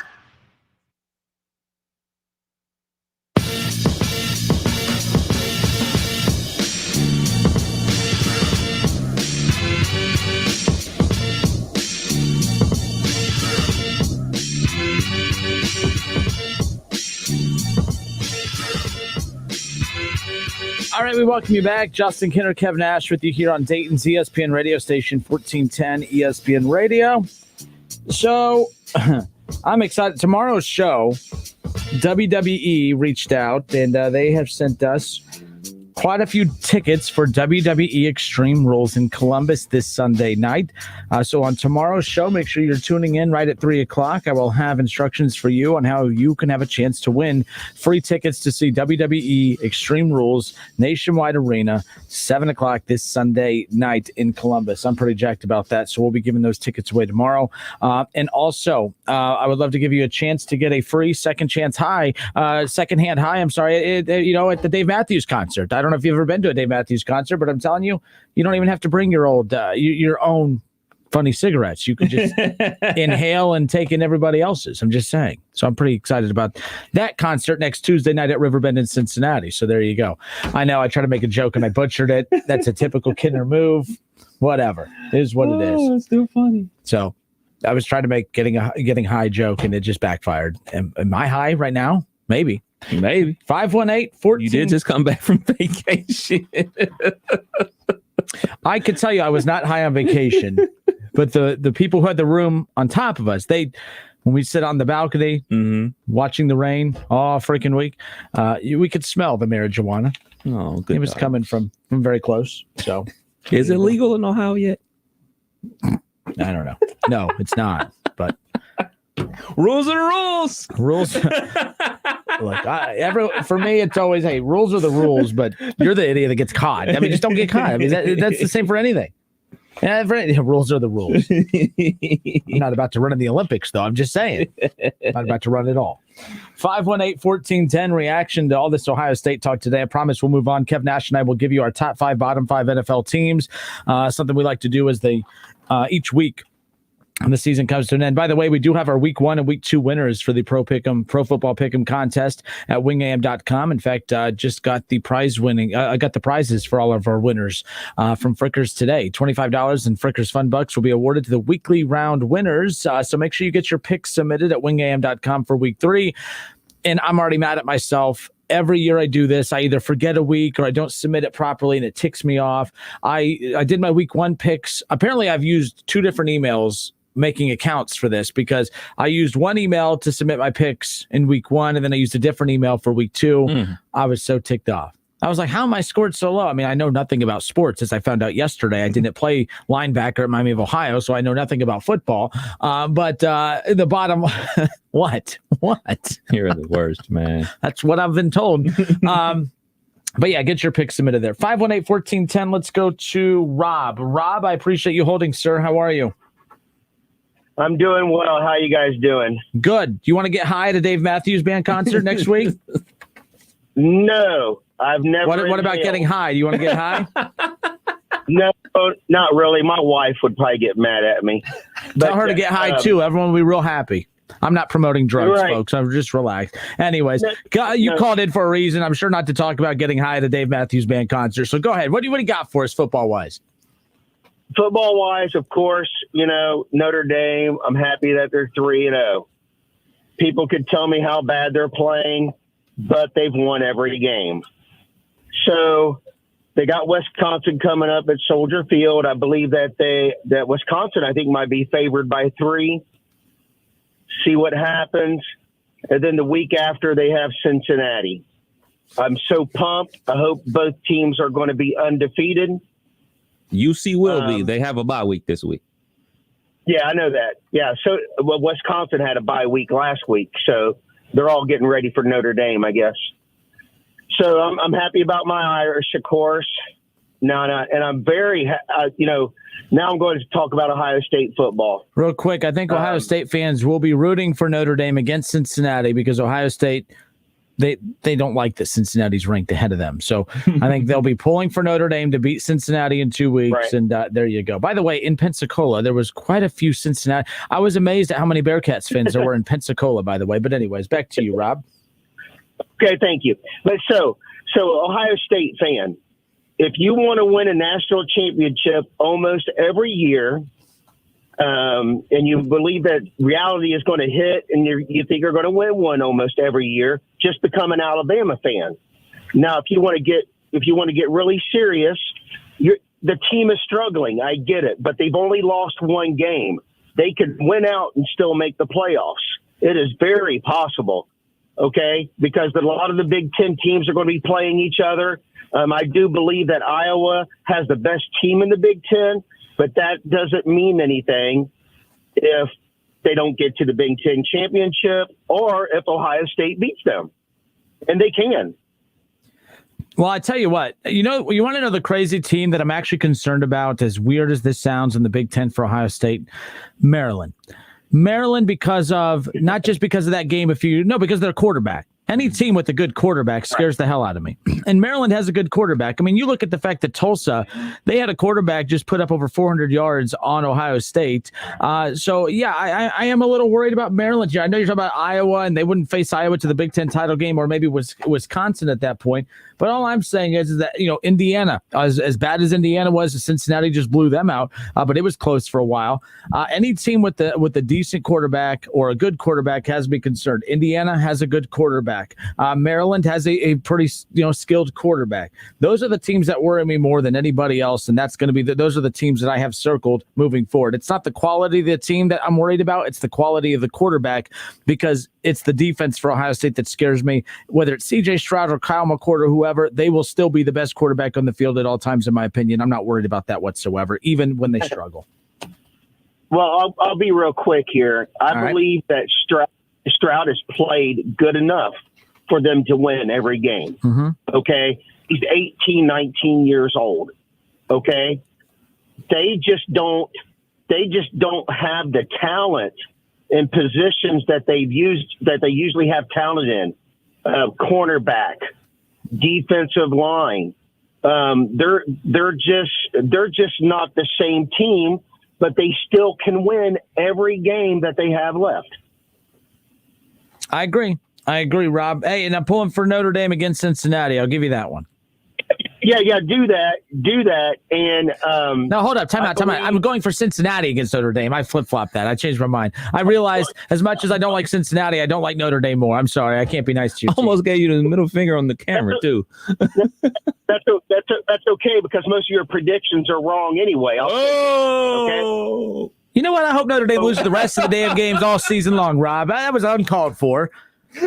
I mean, Rob must be friends with linebacker from Miami of Ohio yesterday. I mean, that's 2 days in a row. I'm just getting insults slung my way.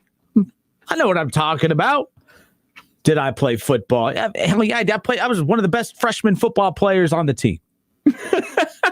Did I play football? Did you? Yeah, he did play football. Miami of Ohio. We've been through this. John, not Johnny Boy. John. What's his name?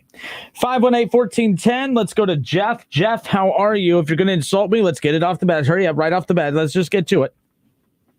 No, I ain't going to insult you at all. Are we talking about pod, or are we going to talk about Ohio State? Well, do you want to get high at the Dave Matthews Band concert next week? Nah, I've already taken care of that today. But all right, so no to the Dave Matthews Band. On it. All right, cool. All right, what you got for me?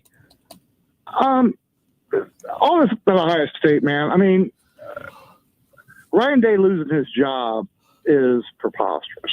Mm-hmm. It makes no sense. But having said that, this is it's his first year with the training wheels off, and he ain't coming out of the gates looking great. Kerry Combs needs to go. He's a glorified high school coach, and that is all he is. It's on his resume. Well, it's quick, Jeff, how quick things change, because when he left, it was a big deal. And again, I think it's Kerry Combs, the defensive coordinator, that's the problem. Let's just be clear, because when Kerry Combs left a few seasons ago, that was a big deal. People lost their minds. And then when he came back and they started getting some big commits from big secondary guys, everyone was like, man, we're so glad we have him back. And now we're ready to bury the guy again. Look, he's not a good defensive coordinator. I mean, I don't think anyone's going to defend that. But it is interesting how quickly we turn our backs on some of these guys, man, because it was a big deal when he returned a few years ago. Yeah, and it was. And you can get all these big commits all you want to, and I think that's half the problem with all the backlash against Ohio State is, really, honestly, it's a lot of social media. Ohio State, that's all you read, 4 and 5 star recruits, 4 and 5 star recruits. And, a lot of these kids, they think they got the game won by the time they put on the shoulder pads. And you got to have coaches in place to put them in place. For example, that's Tate Martell. Tate Martell is the best thing ever quarterback, that you've read his whole career. Mm-hmm. And what prison's he in now? Where's he at? I mean, you got to have. Whoa, he's not in prison. Just to be fair, but okay, he's a rebel, right? Yeah. More ways than right. Right. And I don't think you're kind of quite hit the panic button yet. I actually think I would. Call me nuts, but I'd sit C.J. Stroud down for a half. I'd start Kyle McCord or that Ewers kid this week, just for a simple fact, let him know his job ain't safe, and see how they do. But how's that going to stop teams? You are high. I think you did smoke before you called. No, in all seriousness, but how is that going to stop teams? I don't think quarterback plays the problem, Jeff. Or at least, Jeff, let me reset. If you prioritize all the team's issues, I just don't think that's near enough to the top that the team needs to be spending time worrying about that. That's all. I don't know. Their biggest issue is defense, and I don't see how switching quarterbacks is going to fix that, is all. I don't think he's doing that great of a job. And if it wasn't for Henderson this week, who's a young kid, a freshman that's 18 years old, fresh out of high school. Mm-hmm. He didn't play the game. He played Saturday. They'd lose. Agreed? Fair. Yeah, I mean, fair. And he's a young kid. Nobody's saying anything about Henderson being young. Well, we're saying that. I mean, Henderson, that was his big breakout game because he wasn't great the first 2 games of the year. He wasn't too bad in the first one. I mean, he caught. He had that nice catch, yes, but I mean, from scrimmage, It wasn't the best game. No, it wasn't. That's kind of like the whole point. You know, I don't know, man. Well, I hope they come out against Akron and beat them 63-0 because they're going to do something to get a confidence builder. And I think the reason people are freaking out because we're going into the Big Ten. And, you know, these Big Ten teams that we've been embarrassing for the last 15 years, to you guys' point, they're licking their chops waiting. All right, man. Good stuff. Jeff, I appreciate the call. No problem. All right. 518-1410. 518-1410. So, yeah, man. Look, yeah. That was an awesome call. I'm glad we recorded a show because I'm going to listen to that when I get home. So, I'm telling you now, I realize the Oregon loss is not the problem. The win against Tulsa was the problem. I think the win over Tulsa and the way it happened has pushed Buckeye fans to panic mode more than the loss itself. Kev, who do we have on line 4? We got James. James, how are you? Is this Northwestern James? It is. Potty mouth James. Can we please end that narrative? I just let's no longer talk about that. It was one time. It was like 6 months ago. The one time too many. Hey, you want to get high at a Dave Matthews Band concert next week? I didn't know if that's what you're saying. Am I hearing what you're saying? Do you want to get high at the concert? Well, I mean, you have no choice. When you go to a Dave Matthews Band concert, you're going to get high directly or indirectly. I mean, you don't have a choice. But do you want to go to a Dave Matthews Band concert next week? No, of course I do, and I love Dave Matthews, but I pass on grass. You'll pass on grass. That's like the coolest thing of the show. Pass on grass. No, that's from not Meet the Fockers, the one before that. What was it? You just can't. You're just walking that line, aren't you? Yeah, no, but I do pass on grass. It's not a big deal. I just philosophically. All the cool kids are doing it. Just letting you know. But anyways, what do you got for me? You're a Northwestern fan. You're a Big Ten football fan. You know, you don't call in to bash the Buckeyes. I'll give you that. So what do you got for the Buckeyes? So, first of all, I don't think you said that the Buckeyes would face Iowa or Wisconsin in the Big Ten championship game. I think it's going to be Northwestern this year. I mean, hold up. You just said you pass on grass and then you say something foolish like that, James. I think they both can't be true.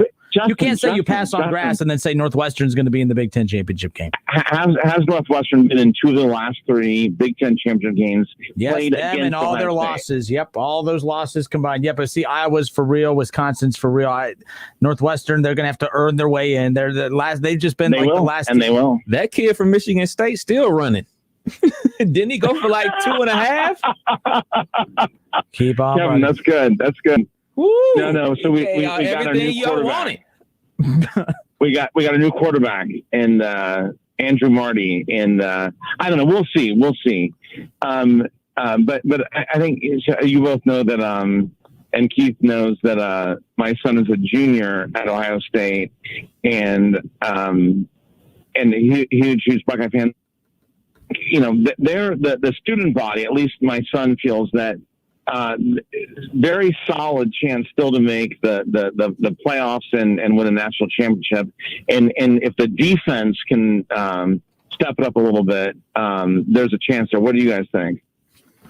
I don't think it's very rare to ever see a team like we see at the NFL that teams can get better in the middle of the season.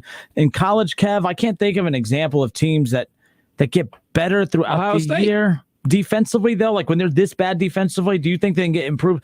Like this is just going to be one of those, they have to just outscore teams. They just have to outscore teams. Like, I don't know if there's enough there to improve enough to where we're not talking about the defense each and every week. And I think that's why there's even more pressure on Stroud, is because I think people have the reason they're not even criticizing the defense is because the defense feels like a lost cause at this point, right? Like, is that a fair assumption to make? I think that the defense seems and appears to be a lost cause. So that's why all the anger is being pointed towards CJ Stroud, because everyone's like, we know the defense is a lost cause, but our best chance is C.J. Stroud, and his performance. How many years has the defensive coordinator been in place at Ohio State? With Combs?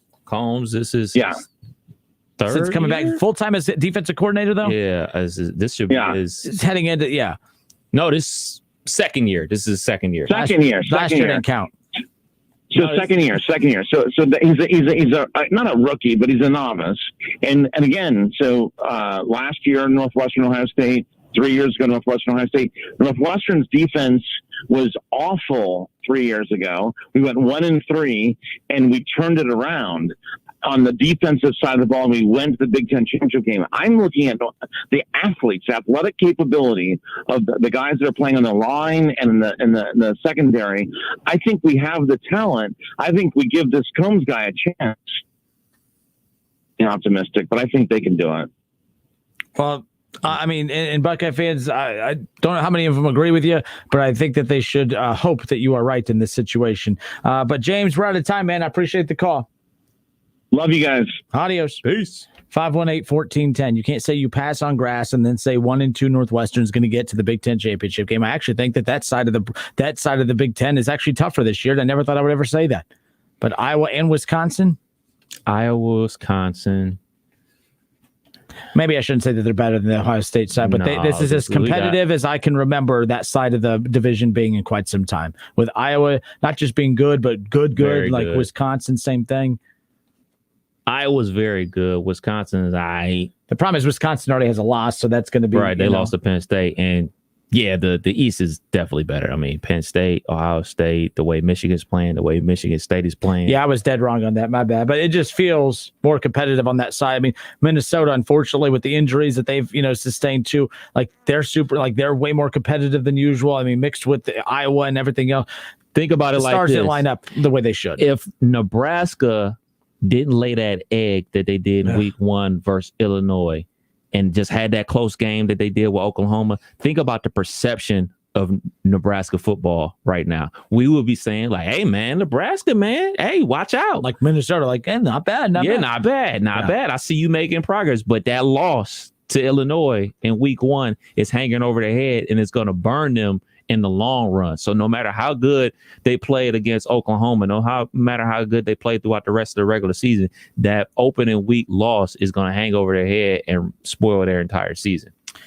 All right. So I tell you what, 518-1410, 518-1410. That's the number to call in and jump in on the conversation. And you can see the difference in Buckeye fans versus the rest of the fans in the Big Ten. Ohio State's losing their mind at 2-1. They're lost, one possession loss to a top 3 team in the country, and everyone's ready to fire their head coach. Then you got I pass on grass James calling in with his 1-2 Northwestern team, and he's saying, I believe we have a chance. It's so crazy to me. Kev, who's on line 2? We got Phil. Phil, how are you, sir? You want to get high at the Dave Matthews Band concert next week? Absolutely, I would. You would. Do you want a pair of Dave Matthews Band tickets? Yes, I would love it. Okay, they're yours.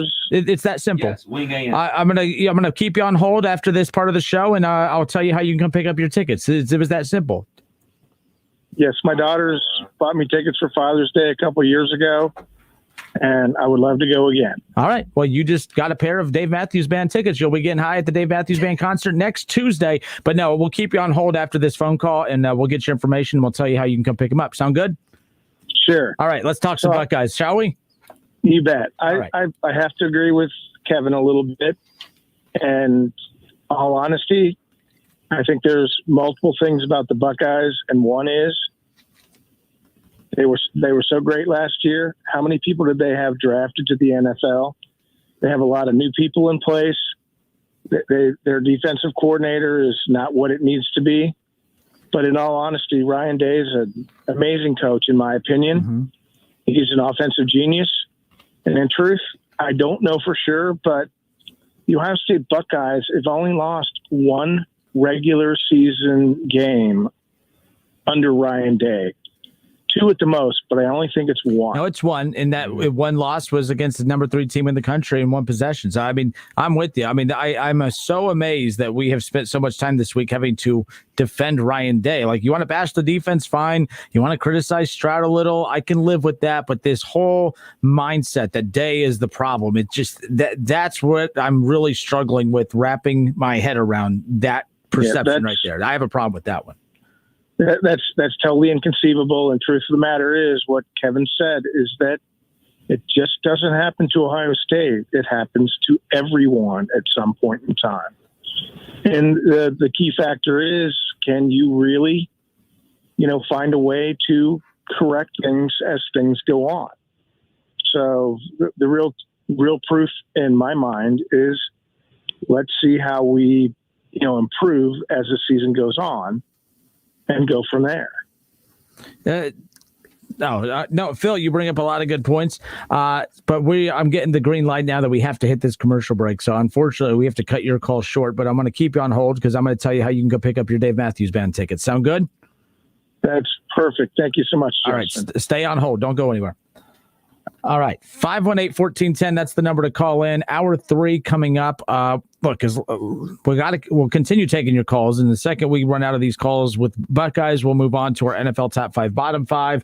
But interesting stuff here. So Keith Tolliver, Kev, on Facebook, he is a Michigan fan. So feel bad for him. Or do I feel bad for him? I mean, he's bringing the heat right now. He says that I've never heard so many dumb Buckeye fan comments in years. He says, spoiled and stupid is the new Buckeye fan. Sorry, as a Michigan fan, I wish I had these problems. We said that to start the show off. We got first world problems at Ohio State.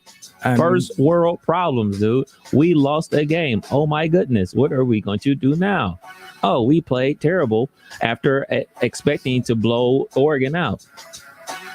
We'll be fine. We'll be fine. We'll see. Hour 3 coming up next.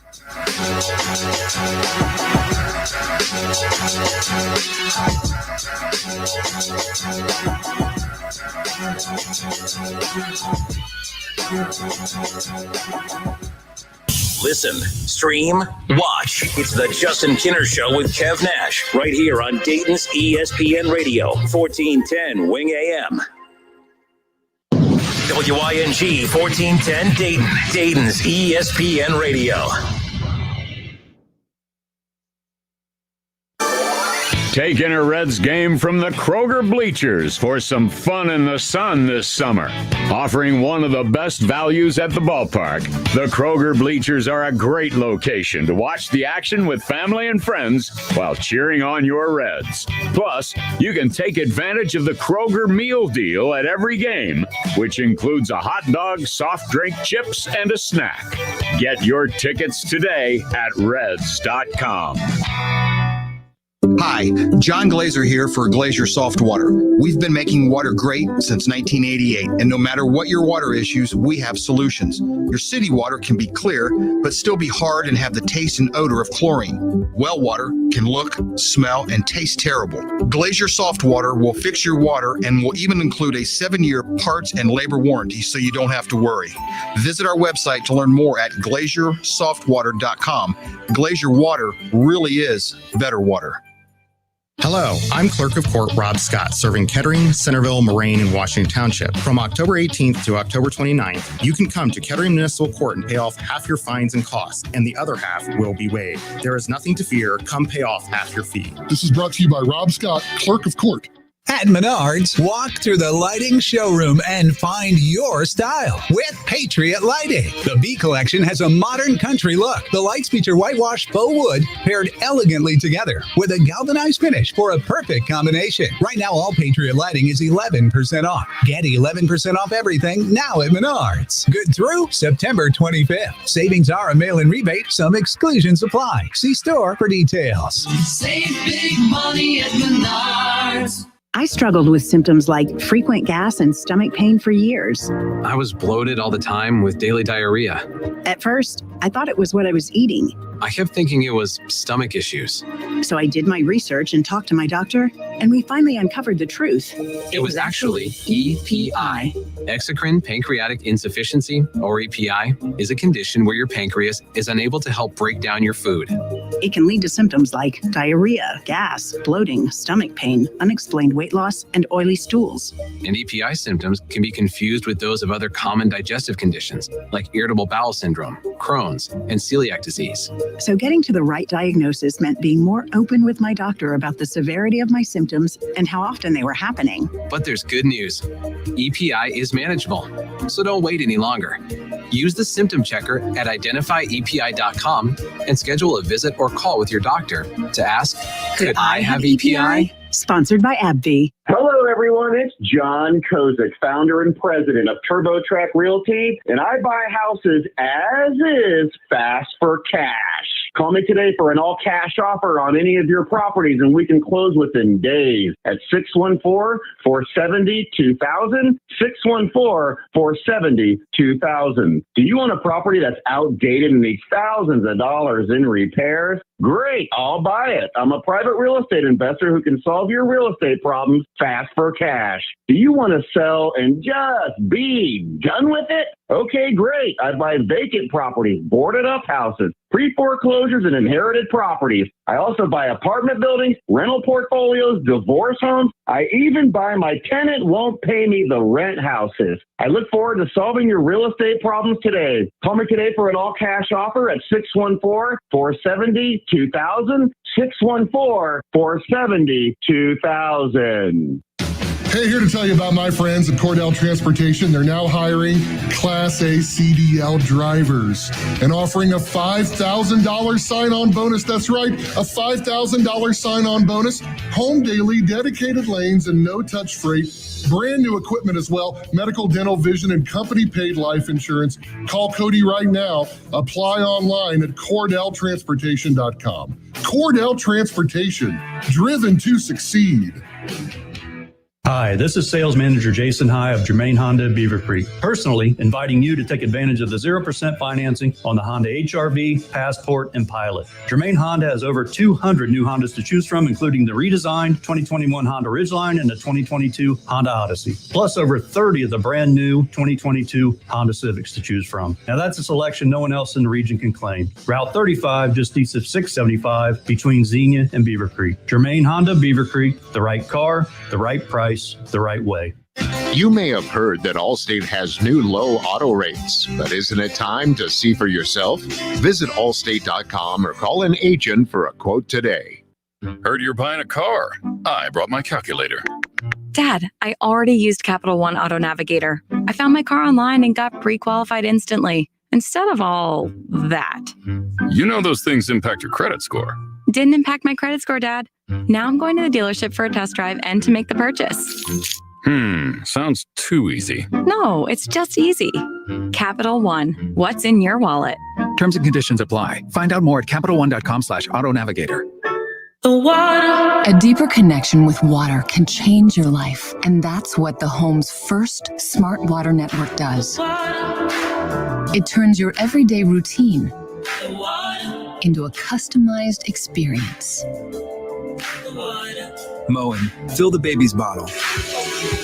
And it can stop a catastrophic leak with a simple water designs our life. Who designs for water? The water. Moen.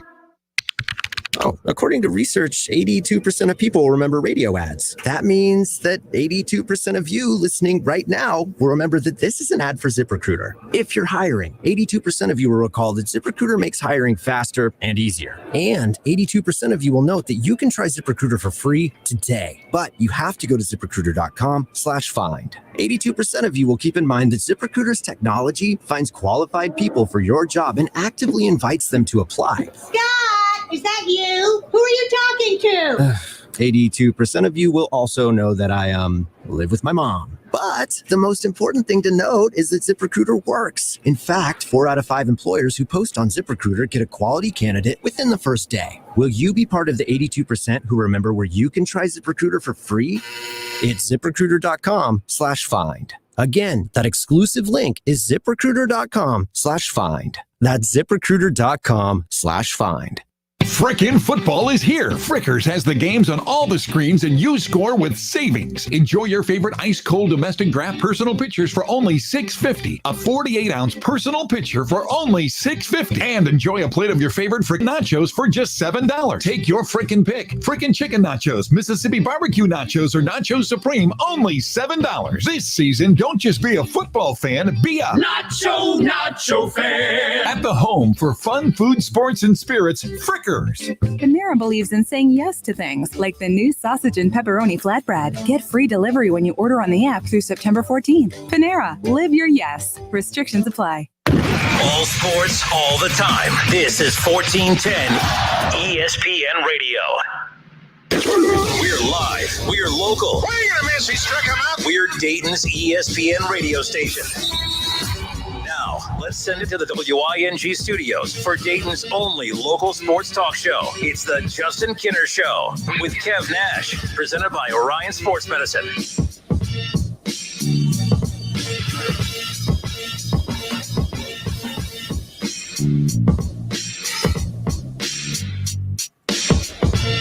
All right, welcome back. Congratulations to Phil, who will be hanging out at the Dave Matthews Band concert next Tuesday night. We're going to be giving away Dave Matthews Band tickets all week long, and we'll just be sprinkling them in throughout the show. So make sure you keep listening, hanging out. Feel bad for the people that wanted them and weren't answering the question correctly. It really wasn't that hard. Do you want to get high to Dave Matthews Band concert next week? I mean, come on now. But we'll be giving away WWE Extreme Rules tickets tomorrow for tomorrow's show. In fact, WWE Extreme Rules, the pay-per-view, will be live at Nationwide Arena this Sunday night, 7 o'clock. So, we have plenty of tickets to give away for that. Pretty pumped about that as well.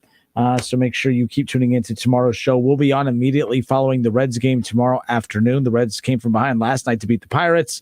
We'll see if that's that little spark that they needed. I'm not going to get into the Reds today. We'll do a lot more Reds tomorrow. I want to stay in my happy mood. And if we get into the Reds, I'm just going to be upset. So like I said earlier, the individual that reached out and said that I'm unlistenable because clearly I'm a company man walking the company line and I'm only being positive about the Buckeyes because we are an affiliate. Clearly you have not listened to this program. No one does. Yeah, jokes are funny. I get it. But clearly you don't listen to this program enough because I do not play by those company line rules. If a team is good, I say they're good. If a team is bad, I say they're bad. I don't care if they're an affiliate or not. I do not like radio hosts who do that. Because they're on our stage. Now, they may be told that they have to, and clearly I would struggle playing under those rules. But the bottom line is I'm not going to tell you that a team's good when they're not good. I'm not going to tell you they're bad when they're not bad. The bottom line is the Reds, they are who I said they'd be, about 500. About 500. But the problem I have is that I keep hearing people say, giving me the excuses. I'm going down the negative line anyways. I keep hearing people say, well, I don't know what you expect with the Reds if they struggle. They've been without Winker and they've been without a couple, pieces here and there. Do you realize how bad the Cubs roster is, folks? Do you realize how bad the Pirates roster is, the Marlins roster? Do you realize how bad those rosters are? Do you really want me to accept that excuse from you crybaby fans that want to sit there and say that I'm the devil because I'm being critical of David Bell and his Dell computer? Like, are you really that crazy that you actually think that he's done a great job? Because to me, they were in the playoffs not even a week and a half ago, and they have a better roster than the Pirates, who they've lost a series to. They have a better roster remaining right now. They've been playing better than the Cardinals, who they keep losing to. The Cardinals are actually doing what they're supposed to. They're winning at the right time. And the Reds have a better roster. Like that's what amazes me. And then we're going to get to the point at the end of the year where Castellanos is going to say, it's been real, deuces. And then we're going to be like, well, small market teams can't keep those players. No, maybe he just doesn't want to stay with a loser. You can't praise them when they win and then make excuses when they lose, because all the reasons that they were winning in the first half, they were winning in spite of the fact that they did not have a good bullpen. And I'm not saying that their bullpen is great, but they went out and addressed the bullpen at the deadline. You could make excuses all you want, but they got really good pieces at the bullpen. How could you win with no bullpen in the first half and then you lose with the bullpen or an improved bullpen in the second half? It doesn't make sense. Stop making excuses for David Bell and this team. I don't want to hear that Jesse Winker has been out. This is baseball. I watched Bryce Harper leave I watched him leave Washington, and the Nationals go on to win a World Series the very next season. And the team that Bryce Harper went to didn't even make the playoffs. And you want to convince me that Jesse Winker being out is why this team is losing? Now, I'm not saying that it doesn't hurt, but stop with this whole, oh man, this isn't basketball where LeBron leaves and all of a sudden they can't win. Okay? This isn't football where Tom Brady leaves and all of a sudden the team can't figure out how to win. This is baseball where I think that the most overpaid players and the most overpaid athletes in all of pro sports are position baseball players who time in and time out. Joey Votto, all that money that was paid to him, how many games did they win because of Joey Votto over the last however many? Oh, yeah, because they didn't have a good team around him. It's about the team as a whole, not one individual player. I would rather have an entire roster made up of 10 to 12 to 13, 15 mil a year guys than one max deal guy. I don't want to hear that the Reds are going to miss the playoffs because of Jesse Winker, who I like Jesse Winker. He proved me wrong coming into this year. I wasn't a Jesse Winker guy coming in. The dude has absolutely turned it around. That's a feel-good story out of this season. But what's frustrating is that the Reds continue to make excuses. Well, Moustakas hasn't played well. Well, why is it in baseball when players don't play well? That's the only sport that we don't blame them. Well, last time I checked, David Bell didn't strike out. Last time I checked, David Bell's not the one hitting grounders and getting thrown out at first. Well, last time I checked, coaches weren't out throwing the football. Freddie Kitchens wasn't out throwing all them damn interceptions. Baker Mayfield was, but they blame Freddie Kitchens and out he goes. Trevor Lawrence and all the bad talent on the Jaguars roster. Urban Meyer's not out there throwing a football or, defending a pass or going against the run. But he will be fired if they don't figure it out, whether it's this season or next. That's just common sense. That's how sports works. Stop making excuses for David Bell. The Pirates roster is abysmal. It's trash. It's embarrassing, and it's been that way since the beginning of the season. The Cubs roster, since the trade deadline, it's a AAA roster. And the Reds are sitting here when you had a MVP candidate, Nick Castellanos, Jesse Winker and Castellanos, by the way, both in the National League starters in the All-Star game. You have Moustakas, you have Joey Votto, who's having a career year, by the way, which is absolutely insane. You're getting contributions all around, and yet all I hear is, well, Jesse Winker's been hurt. The bad bullpen. You mean the same bullpen that had them within a game and a half of first place at the All-Star break? That bad bullpen? Okay, just making sure. So I don't want to hear it. I'm going to hold David Bell to the same standard that I hold every coach to in every other sport, and that is you're expected to win games when you have talent. Is it the most talented roster in baseball? No. But you still should be winning with the talent that you have, and they're not doing it. And all I hear is constant excuses being made because the teams that should be making excuses about not winning are teams like the Pirates, who've been beating the Reds in recent series. Now, the Reds came from behind last night and won, but the Reds looked lifeless for the first 3-4 innings. It's on David Bell. He's the manager, just like it's on Urban Meyer with the Jaguars, just like you same folks that want Ryan Day fired because they only beat Tulsa by 21. You're making excuses for Ryan, or you're making excuses for Bell? What? I don't get that. I don't get that. Oh, well, David Bell's not striking out. Well, Ryan Day's not overthrowing receivers. Ryan Day's not missing tackles. So your excuse is stupid. So let's just be real here. I'm the only one that's consistent. I hold every coach and every player to the same standard. Every sport. It is what it is. It's the Justin Kinner Show with Kev Nash, presented by Orion Sports Medicine. That was me not talking Reds. That was me not talking Reds baseball. And for those, and how about walking that company line, huh? How about that? You are on a roll today. But it's frustrating. Like, I get it. There are key pieces missing, but you still, with what's left, should not be losing to the Pirates. And I'm not talking, they won last night. We're talking about series. Right. This is why I've been saying, I've been trying to figure, before we got on to football and everything, the big thing I was really focused on was, how is a team that's holding a playoff spot have no fan excitement whatsoever? Great American Ballpark is empty. There was no excitement. There's no social media excitement about a team that was holding down a playoff spot. And I think it's because everyone felt that, this team just doesn't have what it takes. But they do. They have a roster that is significantly better than the Cubs roster, significantly better than the Pirates roster, teams that they've been losing to in series for quite some time. And you want me to remain positive? Why? They can't even beat these embarrassingly bad rosters in a series in the regular season. What's going to happen when they go play the real teams in the postseason? Well, that one-game wild card, that'll be quick. I like this Reds team. I like this roster. I think that's why I'm so angry, is because I actually have enjoyed the season. I've enjoyed a guy in Joey Votto that I have been very critical of for years now have a season that I've just, for the first time in a long time, I've just enjoyed watching Joey Votto. And the Reds are ruining it. He deserved, if any player on this Reds team outside of Nick Castellanos deserved to make the playoffs this year, it was Joey Votto. So they're 2 back, right? Mm-hmm. Maybe a game and a half. I know they won last night. I got to go back and see what I have to go back. But either way, game and a half, 2 games. That's tough to make up when everyone else is playing better baseball than the Reds right now. Now, maybe they could flip that switch and they can go on a significant little stretch here to close it out, and it would be one of those feel-good storylines. Well, then guess what? What are you going to do if they do that? They make the playoffs. Then I'll be like, hey, good job. They finally started winning games and winning the series they were supposed to and looked in the playoffs. The problem is they shouldn't just be in the playoffs right now. With that easy, they had the easiest schedule in baseball in the second half. Remember that conversation? And I kept saying I was tired of hearing about that because it all comes down to going out and performing on the field. So that's what's even more frustrating is I'm going to be even more angry, Kev, if they make the playoffs, because the whole time I'm going to be like, they shouldn't have just snuck into the playoffs with that schedule with the Pirates and the Cubs and the all those rosters that have basically been imploded since the deadline. They should have routed the second half of the schedule, and they've actually played some of their worst baseball, and that's after going out and getting some of their key pieces at the trade deadline. That's what I have a problem with. That's why I'm very critical of the Reds at this point. Not a whole lot of sympathy. This was makes it so frustrating is you got this series that you're in the middle of with the Pirates, and then you close it out with a 3-game series with the Pirates. So you got 11 games left. And the biggest difference between the NFL and baseball is they have the call-ups.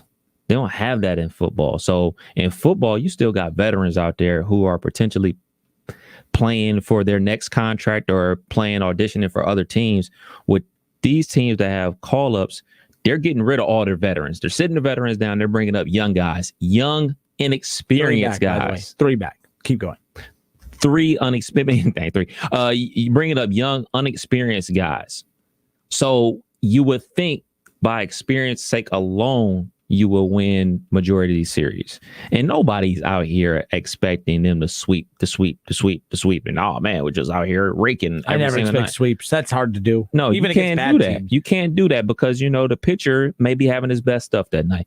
But what is to be expected is to win the series and win series versus teams that are just playing young guys just to play out the string of the season.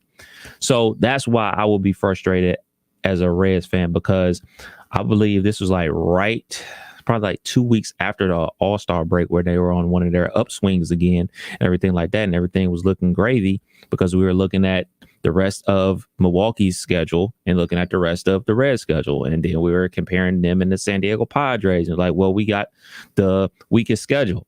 And that has come back to bite us and to took us, because maybe the players started thinking about that. Maybe they took it for granted as well. I mean, I don't know. I don't really watch a ton of baseball like that, but just from my vantage point is, the team just doesn't seem like they want it. Like, it was right there for the taking, set up for you perfectly to have a weak schedule through the back end. We're playing the Pirates and a team like the Dave Matthews Band concert. and a team like the Cubs who are mailing it in, and you didn't take advantage of it. Where we heard nothing but this team has a tough schedule. This team has a tough schedule. We got an easy schedule, so we're gonna make it. And now on the outside looking in, and that ain't where you want to be. That is not where you want to be on the outside looking in, man. When you had ample opportunity to lock it up. Yeah, and then my other point is too, and even if they were playing good teams, I would be just as frustrated as well, because if you can't beat the good teams in series down the stretch, then how are you supposed to have your fans buy into you being a playoff team when the teams you're losing to now are the same caliber teams you would be playing in the playoffs? So there's no hope or excitement. And that's really what's been the kick in the gut, is that the Reds were hanging around in that playoff spot more so for what teams around them weren't doing than more so of what the Reds were doing. And you can say I'm being negative all you want, but I mean, right now the Padres are 4 games out. We thought that the Dodgers, I mean, when you look at the West, we thought it was going to be the Dodgers, the Giants, and the Padres. That's NL Central stuff right there. That's usually what we see from the NL Central with the Cardinals, the Cubs, and even the Brewers. I mean, there was a stretch for the Pirates when they had McCutchen and those guys. They were a part of that conversation. The Central has always been one of those divisions that you had 3 teams in regularly, and it was not a surprise. Last year there was 3. So I mean that's what's really not last year, but the point is we're used to seeing a lot of teams from these divisions in there. That was supposed to be the West. So if you would have told me that the Cubs were going to be down, that the Cardinals were going to be down, that the Padres were going to have a huge collapse, that the Braves were going to have a collapse. If you were to tell me all of those things, of course, they're sitting in their division right now, but if you were to tell me that the Mets were going to have a collapse, all of the mess that's been going on in the National League, and you still can't make the playoffs, that means you were never good to begin with. And that means, like, I mean, if the Mets lived up to the hype, if the Padres lived up to the hype, all right, if the Cubs were the typical Cubs of years past, all right, if the Cardinals actually, would have been playing better earlier on, they've gotten hot lately. That's why they're holding that second wild card spot. But the point is there has been so much that has happened that the Reds should have capitalized on. And they're sitting here 3 games out of a wild card that not even a week and a half ago, they had a game and a half lead on. Yeah, that's unfortunate. That alone should maybe not. I'm not really calling for David Bell's job, but I definitely am tired of hearing how great of a job he's doing. Because as I've said before, we crushed Brian Price for losing with no talent. And now that you have a manager with talent that's doing the same losing, maybe not to the number of losses that Brian Price had, but when he's losing as much as he is, how are we not more critical of David Bell? That's all. All right, it's the Justin Kinner Show with Kev Nash. We'll step away for a few moments. The show brought to you by Orion Sports Medicine. Like, I don't hate the Reds. I'm going to Great American Ballpark this weekend. Got to catch the final home series. And I'm hoping that all of a sudden they just go on this tear. They got hopefully they can build off that win last night against the Pirates. I mean, it's tough. Cardinals playing good baseball. They're holding that second wild card spot. The Reds are the next team. They're just on the outside looking in, but they're 3 games back. That's unfortunate. They got to win at least 9. Hate to be that guy. Not happening. They got to at least win 9. That's the only way. The only way. If I was high at a Dave Matthews Band concert, I might believe that it's possible. We'll be back in just a moment.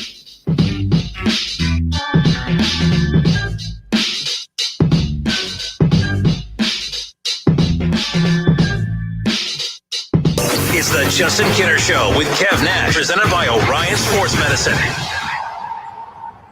ESPN 1410 Wing AM weather. This afternoon will be cloudy with showers and possibly a thunderstorm, a high around 78. Tonight will be cloudy with showers, a low near 55. And tomorrow will be cloudy with showers, a high near 58. I'm Pete Spivak for 1410 ESPN Radio. Liberty Mutual customizes your car and home insurance so you only pay for what you need.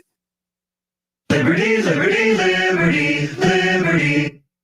For the ones who know safety isn't a catchphrase, it's a culture. And the ones who help make sure everyone makes it home safe. For the safety-minded who watch everyone's backs, Grainger offers supplies and solutions for every industry, as well as safety assessments and training to keep your facilities safe and your people safer. Call, click Grainger.com, or just stop by. Grainger, for the ones who get it done.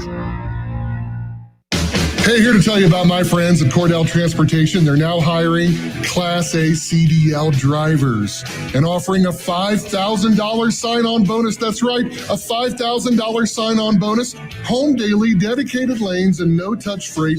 Brand new equipment as well, medical, dental, vision, and company-paid life insurance. Call Cody right now. Apply online at CordellTransportation.com. Cordell Transportation, driven to succeed. Parents, do you want your child's shoes to fit perfectly? Then you need to get your kids Skechers Stretchfit shoes, because Skechers Stretchfit shoes are so comfortable and so stretchy, they easily slip on and fit almost like a sock. Your child is constantly moving and constantly growing, so they need a shoe that moves with them. And Skechers Stretchfit's soft, stretchable material contours to their busy feet. It's a perfect fit.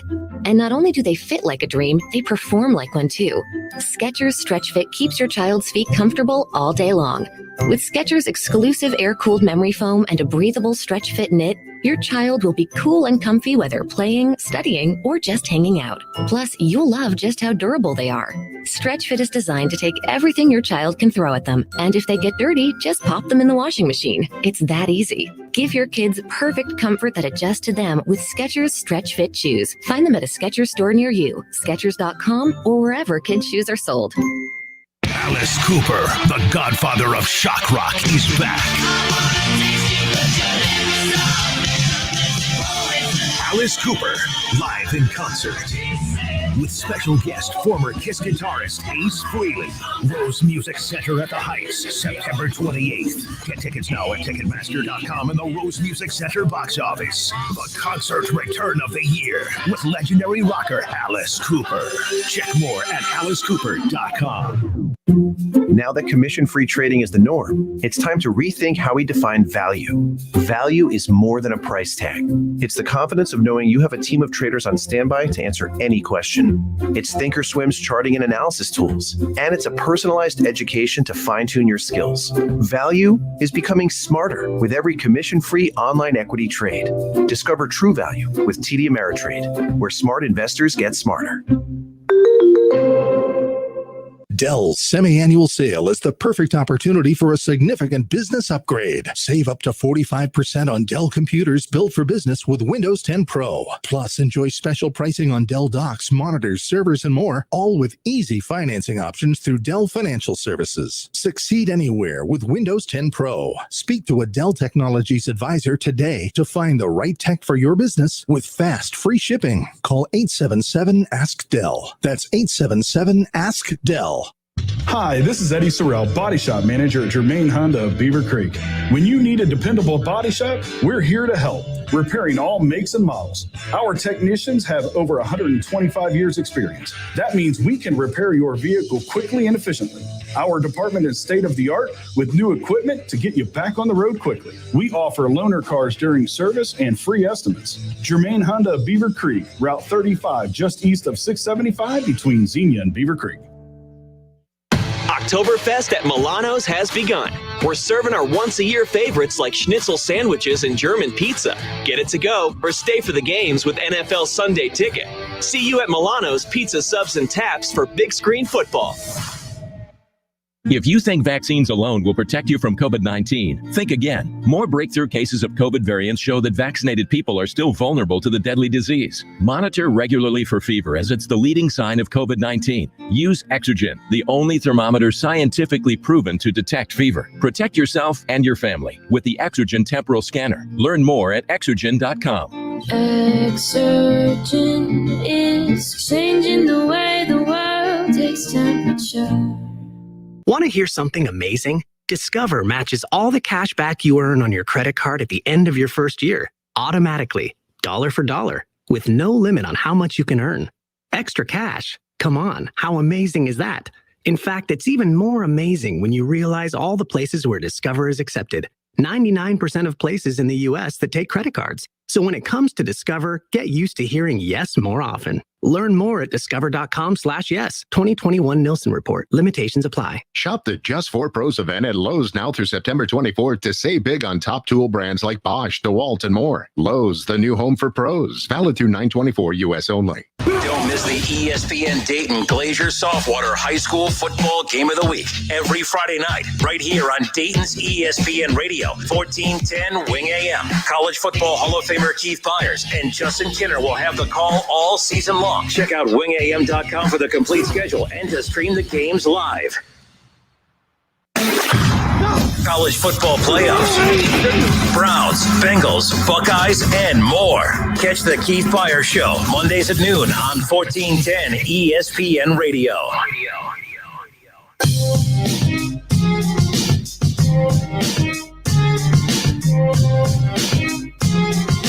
All right, everybody, we welcome you back. Justin Kinner, Kevin Nash with you here on Dayton's ESPN radio station, 1410 Wing AM. I hit the wrong button there, so there we go. Now we're live on the camera. It's amazing. It's just a simple push of the button. Simple push of the button. So we gave out a pair of Dave Matthews Band tickets just a little bit ago. We'll be giving more away throughout the week. So when I ask you, if you're now look, I do got a preface here because I had someone yell at me for talking about getting high at a Dave Matthews Band concert. You don't have a choice when you go to a Dave Matthews Band concert. Every Dave Matthews Band concert, which has only been one that I've been to, it's just in the air. You just inhale. Boom. Yeah, that's why I say you don't need to bring your own. Don't waste money. Hey, breaking news. I go to a lot of concerts. It's like that at every concert. Oh, at least every concert I've been to in the last 8 years. It's crazy stuff. I'm not joking. Like I'm like literally watching people light up at a Dave Matthews Band concert. There's like a cop here, a cop there. It's like a little safe space. Like it's the strangest thing I've ever seen in my life. I'm like, that dude's not even afraid that guy's. I mean, I saw a head nod. I saw a guy light up, look at the cop. The cop looked at him, just gave him the head nod. I'm like, what in the world? What kind of? Yeah.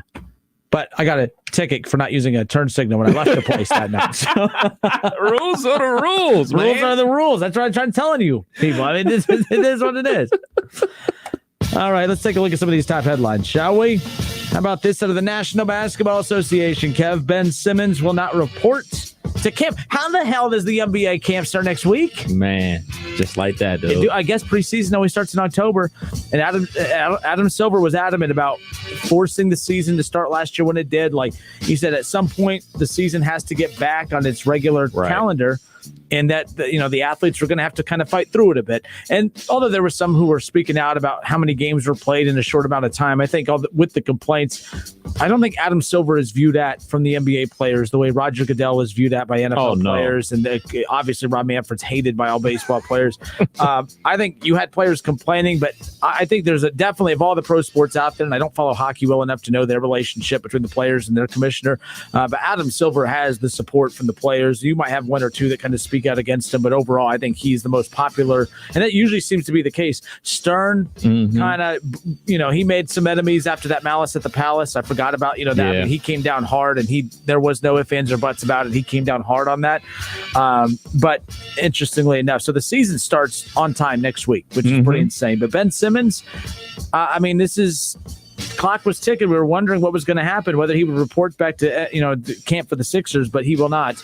He just won't play. He's not going to play 1 second more for the 76ers. They need to find a track. I've never seen anything like this. Like, I like Ben Simmons. I think he's a good player. I don't think he's a great player.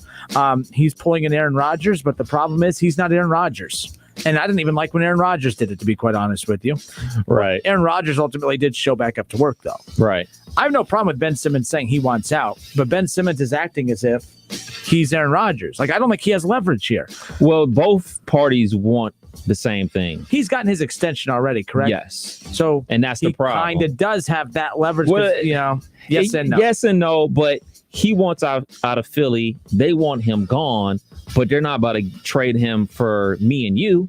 Like, they're trying to get something because they've invested a lot of time and obviously a big contract in him. So they don't want to just get scraps for him. They're trying to get something. They're trying to get a player. They're trying to get somebody like, all right, well, we're going to give up, a guy that we drafted number one. And, we figure was going to be one of the cornerstone pieces of our franchise. He's not. We got to get something back. Like, we're not about to be out here getting a whole bunch of draft picks. We want somebody that can come in and start for us because we built our team a certain way. We built our team to have a 6'10" point guard with, if we have a 6'10" point guard, we can have a 6'2" shooting guard like Seth Curry on our team. Well, if we trade him for another point guard, we can't be out here like the Portland Trailblazers and have our backcourt at 6'2". That just doesn't make sense. So they're trying to get something for him because, I have a lot of friends that are Cleveland Cavaliers fans, and there was some talk about trading him for Colin Sexton. Like, why would they do that? 6'1" Colin Sexton, 6'2" Seth Curry in the backcourt. You're not going to win. It just is what it is. It's just not going to work. So what they're trying to do is trying to find comparable talent to say, like, all right, man, we can give you this if you give us this. Like, they got to get something. I was even on the maybe John Wall, maybe. Maybe. I mean, I know John Wall's been banged up a ton, but at least he's a big guard. At least he's a playmaking guard. You know what I'm saying? They're kind of like similar, but John Wall can actually score the ball. I wouldn't be mad at that. Beal stayed in Washington, correct? Did he get moved? He stayed. He's staying for now. But Wall's not there in Washington. Right. But, yeah. I mean, he's in Houston, and Houston's trying to get John Wall. Simmons with Beal, I like.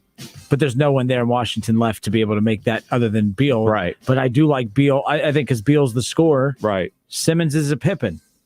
Like, I mean, from the defensive standpoint, I mean, like, he's a great defensive player. I like Simmons. I really, really do. I just don't know if I can have but you got to be defensive stopper paid like a legendary player. That's all. But he could score. I mean, this really just shows you how important the 3-point shot is. And he just doesn't even have a lick of one. This is why when people say, and I've asked this before, would Shaquille O'Neal be as dominant in today's game as he was back then? Everyone's like, he'd be dominant in any era. I'm like, I'm not trying to get into this hot take debate. I'm not saying Shaq wouldn't dominate, but would he?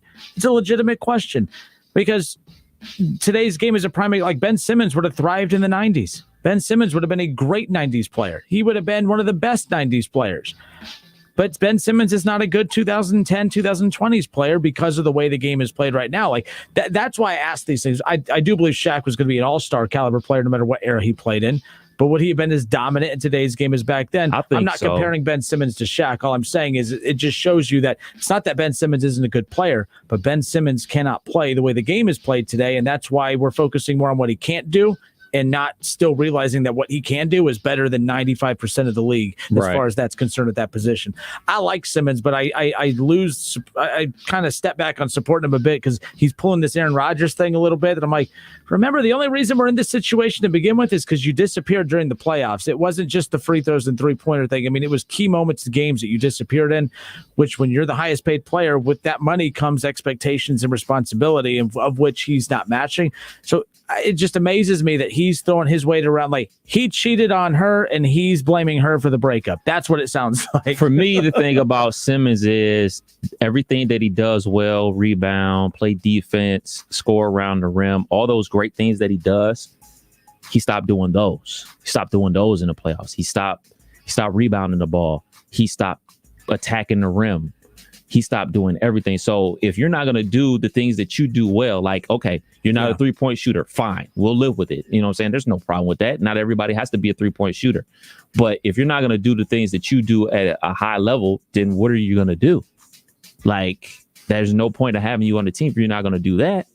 And then it got to the point where he wasn't even guarding Trae Young. So, like, hold on. So that's what you do. That's what you do. That's a good point. And if you're not going to do that, we can't have anything to do with you here, man. Like, look, man, I don't necessarily believe that you have to shoot the 3 ball in today's game. I don't necessarily believe that because the things that he's able to do, he does it very well. I mean, even in B, he shoots a 3 here and there, but you know, he's dominant in the paint.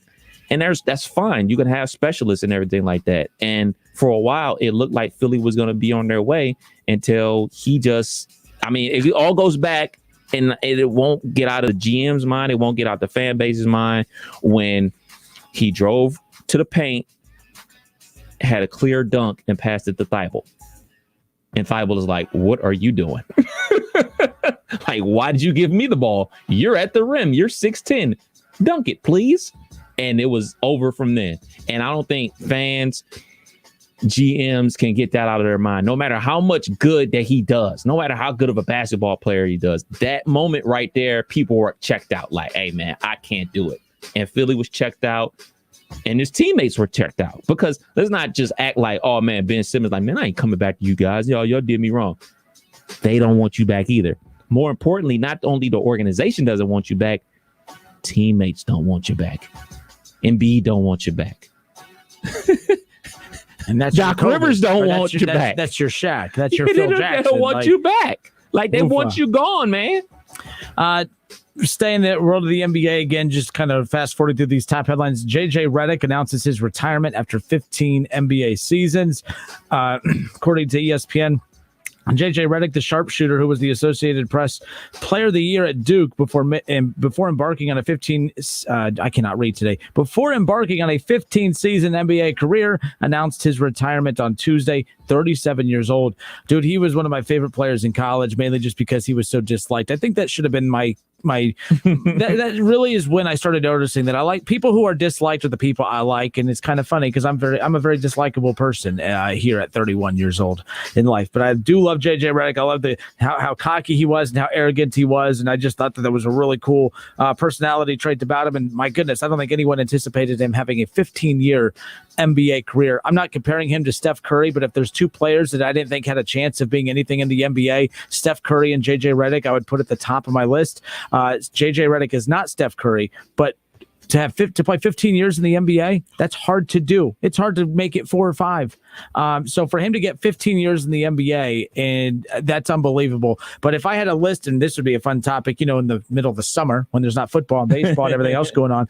But if you could make a lineup out of guys that you didn't think were going to make it in the NBA and end up having these super long careers, Steph Curry and JJ Redick will always be at the top of my list as far as that's concerned. And for me, the criteria is guys that were great in college. Mm-hmm. That you did not think would be great, like the Tim Tebows of college football that you knew were going to make it in the NFL, and it ended up being the case. That's kind of where I'm at with that. But again, JJ Redick retiring after 15 seasons. What a career, man. Now, look, I hate Duke just like the rest of us outside of Kenner and my boy Jarrell and my boy Mike. I actually do know a lot of people that like Duke for some strange reasons. I hated a lot of smart people. Okay. I hated them too. But what a career. Went to the NBA Finals during, I want to say it's like second or third year with the Orlando Magic. Obviously, the run with the Clippers, everything like that. What a career, man. I know he's in media now, has a pretty good podcast, and has a ton of connections because obviously he played in the NBA for 15 years. So he always has great interviews on his podcast. What a career, man. I salute him, man. Even though I was one of those Raven maniacs screaming, F you, JJ, whenever he would shoot. And guess what? When he shot it, it went in 9 times out of 10 at Duke. Up next, Aaron Rodgers. Last night, he threw 4 touchdowns. It's the Green Bay Packers.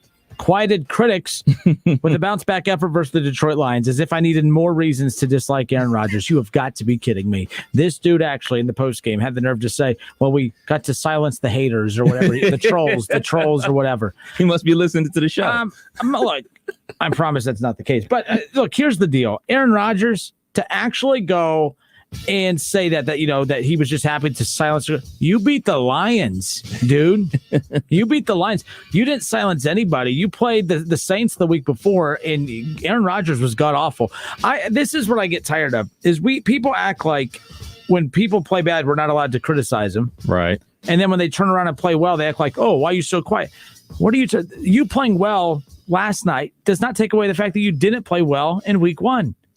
It kind of reminds me of the heat I took about Jamar Chase when Jamar Chase had that record-setting performance in his debut with the Bengals, which I was not disappointed in by any means, Kev. But let's be real.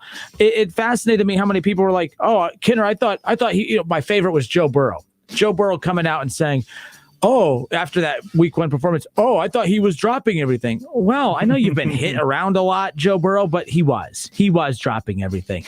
Him having that great week 1 performance didn't erase the fact that he was dropping everything during the preseason. And that also doesn't change the fact that you can criticize him for dropping everything in the preseason, and then when he catches everything in week 1, you could praise him. Criticizing him for not catching anything in the preseason doesn't mean you can't praise him for catching everything. You do your job. Critics like me, shut up. Jamar Chase in week 1, I had nothing to say. He caught the football. He did what the number 5 overall pick in the NFL draft should do, which is his job. All right. He wasn't doing that in the preseason. Aaron Rodgers, no one was criticizing. They criticized you because you weren't just bad. You were bad against the Saints.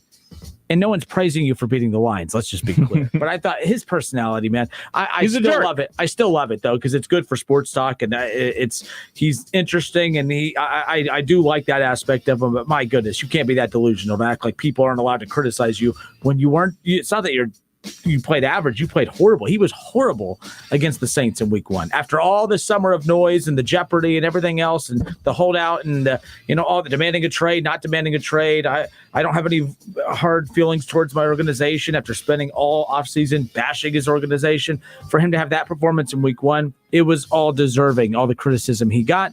And I'm not giving him any praise for beating the Lions. He's a jerk. Let's just be clear, man. Ooh. Aaron Rodgers is a jerk. Great quarterback, Hall of Fame quarterback, one of the best I've ever seen for sure. But he's a jerk. And that's fine. And then he's going to be snarky all the time. That's who he is. That's fine. But you know what? At the end of the day, especially in week 1, it was clear to everybody out there that, hey, man, this is a clear sign of I didn't do anything in the offseason, anything. I just showed up at camp, barely practiced, didn't participate in preseason, and it showed. And the great Hall of Fame quarterback he is, by week 2, back to normal. Throwing dimes. I only paid attention in the first half. I was impressed by the Lions. I was very impressed by the Lions in the first half. The wheels kind of came off in the second half because they decided to stay in that same coverage. Thought Kerry Combs was out there calling the defense for them because all they did was start motioning Aaron Jones out the backfield and just you're going to try to guard him with that linebacker the entire game. We're just going to keep throwing it to them every single time. 4 touchdowns for him.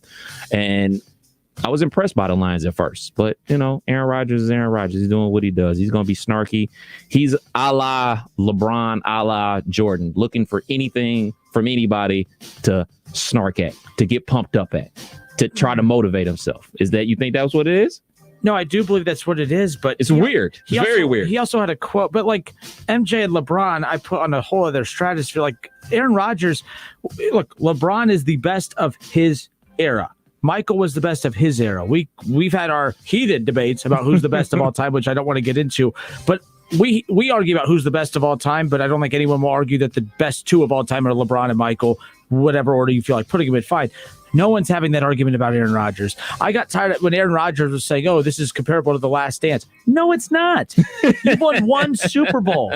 You've won 1 Super Bowl. You've had some down years. You've had some really good years recently.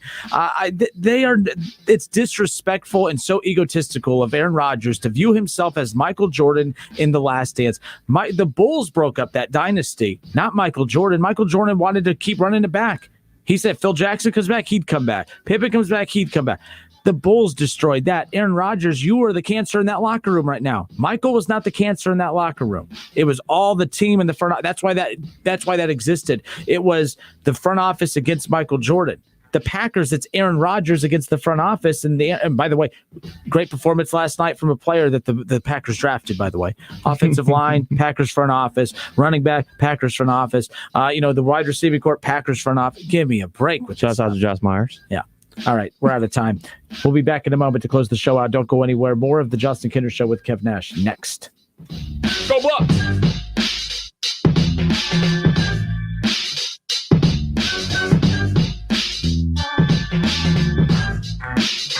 It's the Justin Kinder Show with Kev Nash, presented by Orion Sports Medicine. Call William Brockman & Sons Heating and Air Conditioning at 937-222-8638 for reliable Lennox products that can make the air in your home absolutely perfect. Ohio license number 14911. Hi, John Glazer here for Glazer Soft Water. We've been making water great since 1988, and no matter what your water issues, we have solutions. Your city water can be clear, but still be hard and have the taste and odor of chlorine. Well water can look, smell, and taste terrible. Glazer Soft Water will fix your water and will even include a 7-year parts and labor warranty so you don't have to worry. Visit our website to learn more at glazersoftwater.com. Glazer Water really is better water. Frickin' football is here. Frickers has the games on all the screens and you score with savings. Enjoy your favorite ice-cold domestic draft personal pitchers for only $6.50. A 48-ounce personal pitcher for only $6.50. And enjoy a plate of your favorite frickin' nachos for just $7. Take your frickin' pick. Frickin' chicken nachos, Mississippi barbecue nachos, or Nacho Supreme, only $7. This season, don't just be a football fan, be a Nacho fan. At the home for fun, food, sports, and spirits, Frickers. Do you have an old sports program, baseball, photo, ticket, or game-used equipment just collecting dust? Sports Investments wants to buy your sports memorabilia. They're also interested in old sports cards and also buying political, aviation, and entertainment items. Bring your collectibles to Sports Investments and get a fair value on the spot. If you decide to sell, they'll pay you immediately. Sports Investments is the largest buyer of memorabilia and cards in the area since 1993. Sports Investments also feature the best selection of autographed memorabilia, sports cards, and other collectible items for sale, including all your favorites like Tiger Woods, LeBron James, Joey Votto, the Bengals, the Browns, the Big Red Machine, UC, XU, UK, NKU, UD, Louisville, Notre Dame, and Ohio State, just to name a few. You'll enjoy the experience of dealing with the Walter family. Call them at 513-891-5000. Email Adam at sportsinvestments.com or visit them on Montgomery Road, right off I-275, just 40 minutes from WING. Attention Class A CDL drivers. Looking to be more than just a number? Yoel Transportation in Dayton is looking for drivers with at least 1.5 years experience. Yoel has open positions for no-tarp flatbed drivers and no-touch regional or local van drivers. Yoel is ELD compliant and offers 401k with match, medical, dental, vision, holiday pay, vacation, safety bonuses, and now has a rider policy. Call Rick or Joe at 937-294-5933 and ask about the $5,000 sign-on bonus today. Prepare your lawn for winter dormancy with Menard's premium fall lawn food. It's formulated to provide the needed nutrients to help ensure a healthy lawn come springtime. A 17-pound bag covering up to 5,000 square feet is only $9.99 after sale price and 11% rebate. Get 11% off everything now at Menard's. Good through September 25th. Savings are a mail-in rebate. Some exclusions apply. See store for details. Save big money at Menards. Oh, according to research, 82% of people remember radio ads. That means that 82% of you listening right now will remember that this is an ad for ZipRecruiter. If you're hiring, 82% of you will recall that ZipRecruiter makes hiring faster and easier. And 82% of you will note that you can try ZipRecruiter for free today. But you have to go to ZipRecruiter.com/find. 82% of you will keep in mind that ZipRecruiter's technology finds qualified people for your job and actively invites them to apply. Is that you? Who are you talking to? 82% of you will also know that I live with my mom. But the most important thing to note is that ZipRecruiter works. In fact, 4 out of 5 employers who post on ZipRecruiter get a quality candidate within the first day. Will you be part of the 82% who remember where you can try ZipRecruiter for free? It's ZipRecruiter.com/find. Again, that exclusive link is ZipRecruiter.com/find. That's ZipRecruiter.com/find. Over the last year and a half, we all learned some hard lessons. One of the most important is that you can't put off the inevitable. Hi, this is Mark Davis at Dayton Memorial Park Cemetery and Mausoleums. No matter how hard it is to think about, we all need a final resting place. When pre-planning with your funeral home, please remember that cemetery arrangements must also be made. Call us today at 937-890-1831 or visit our website at Dayton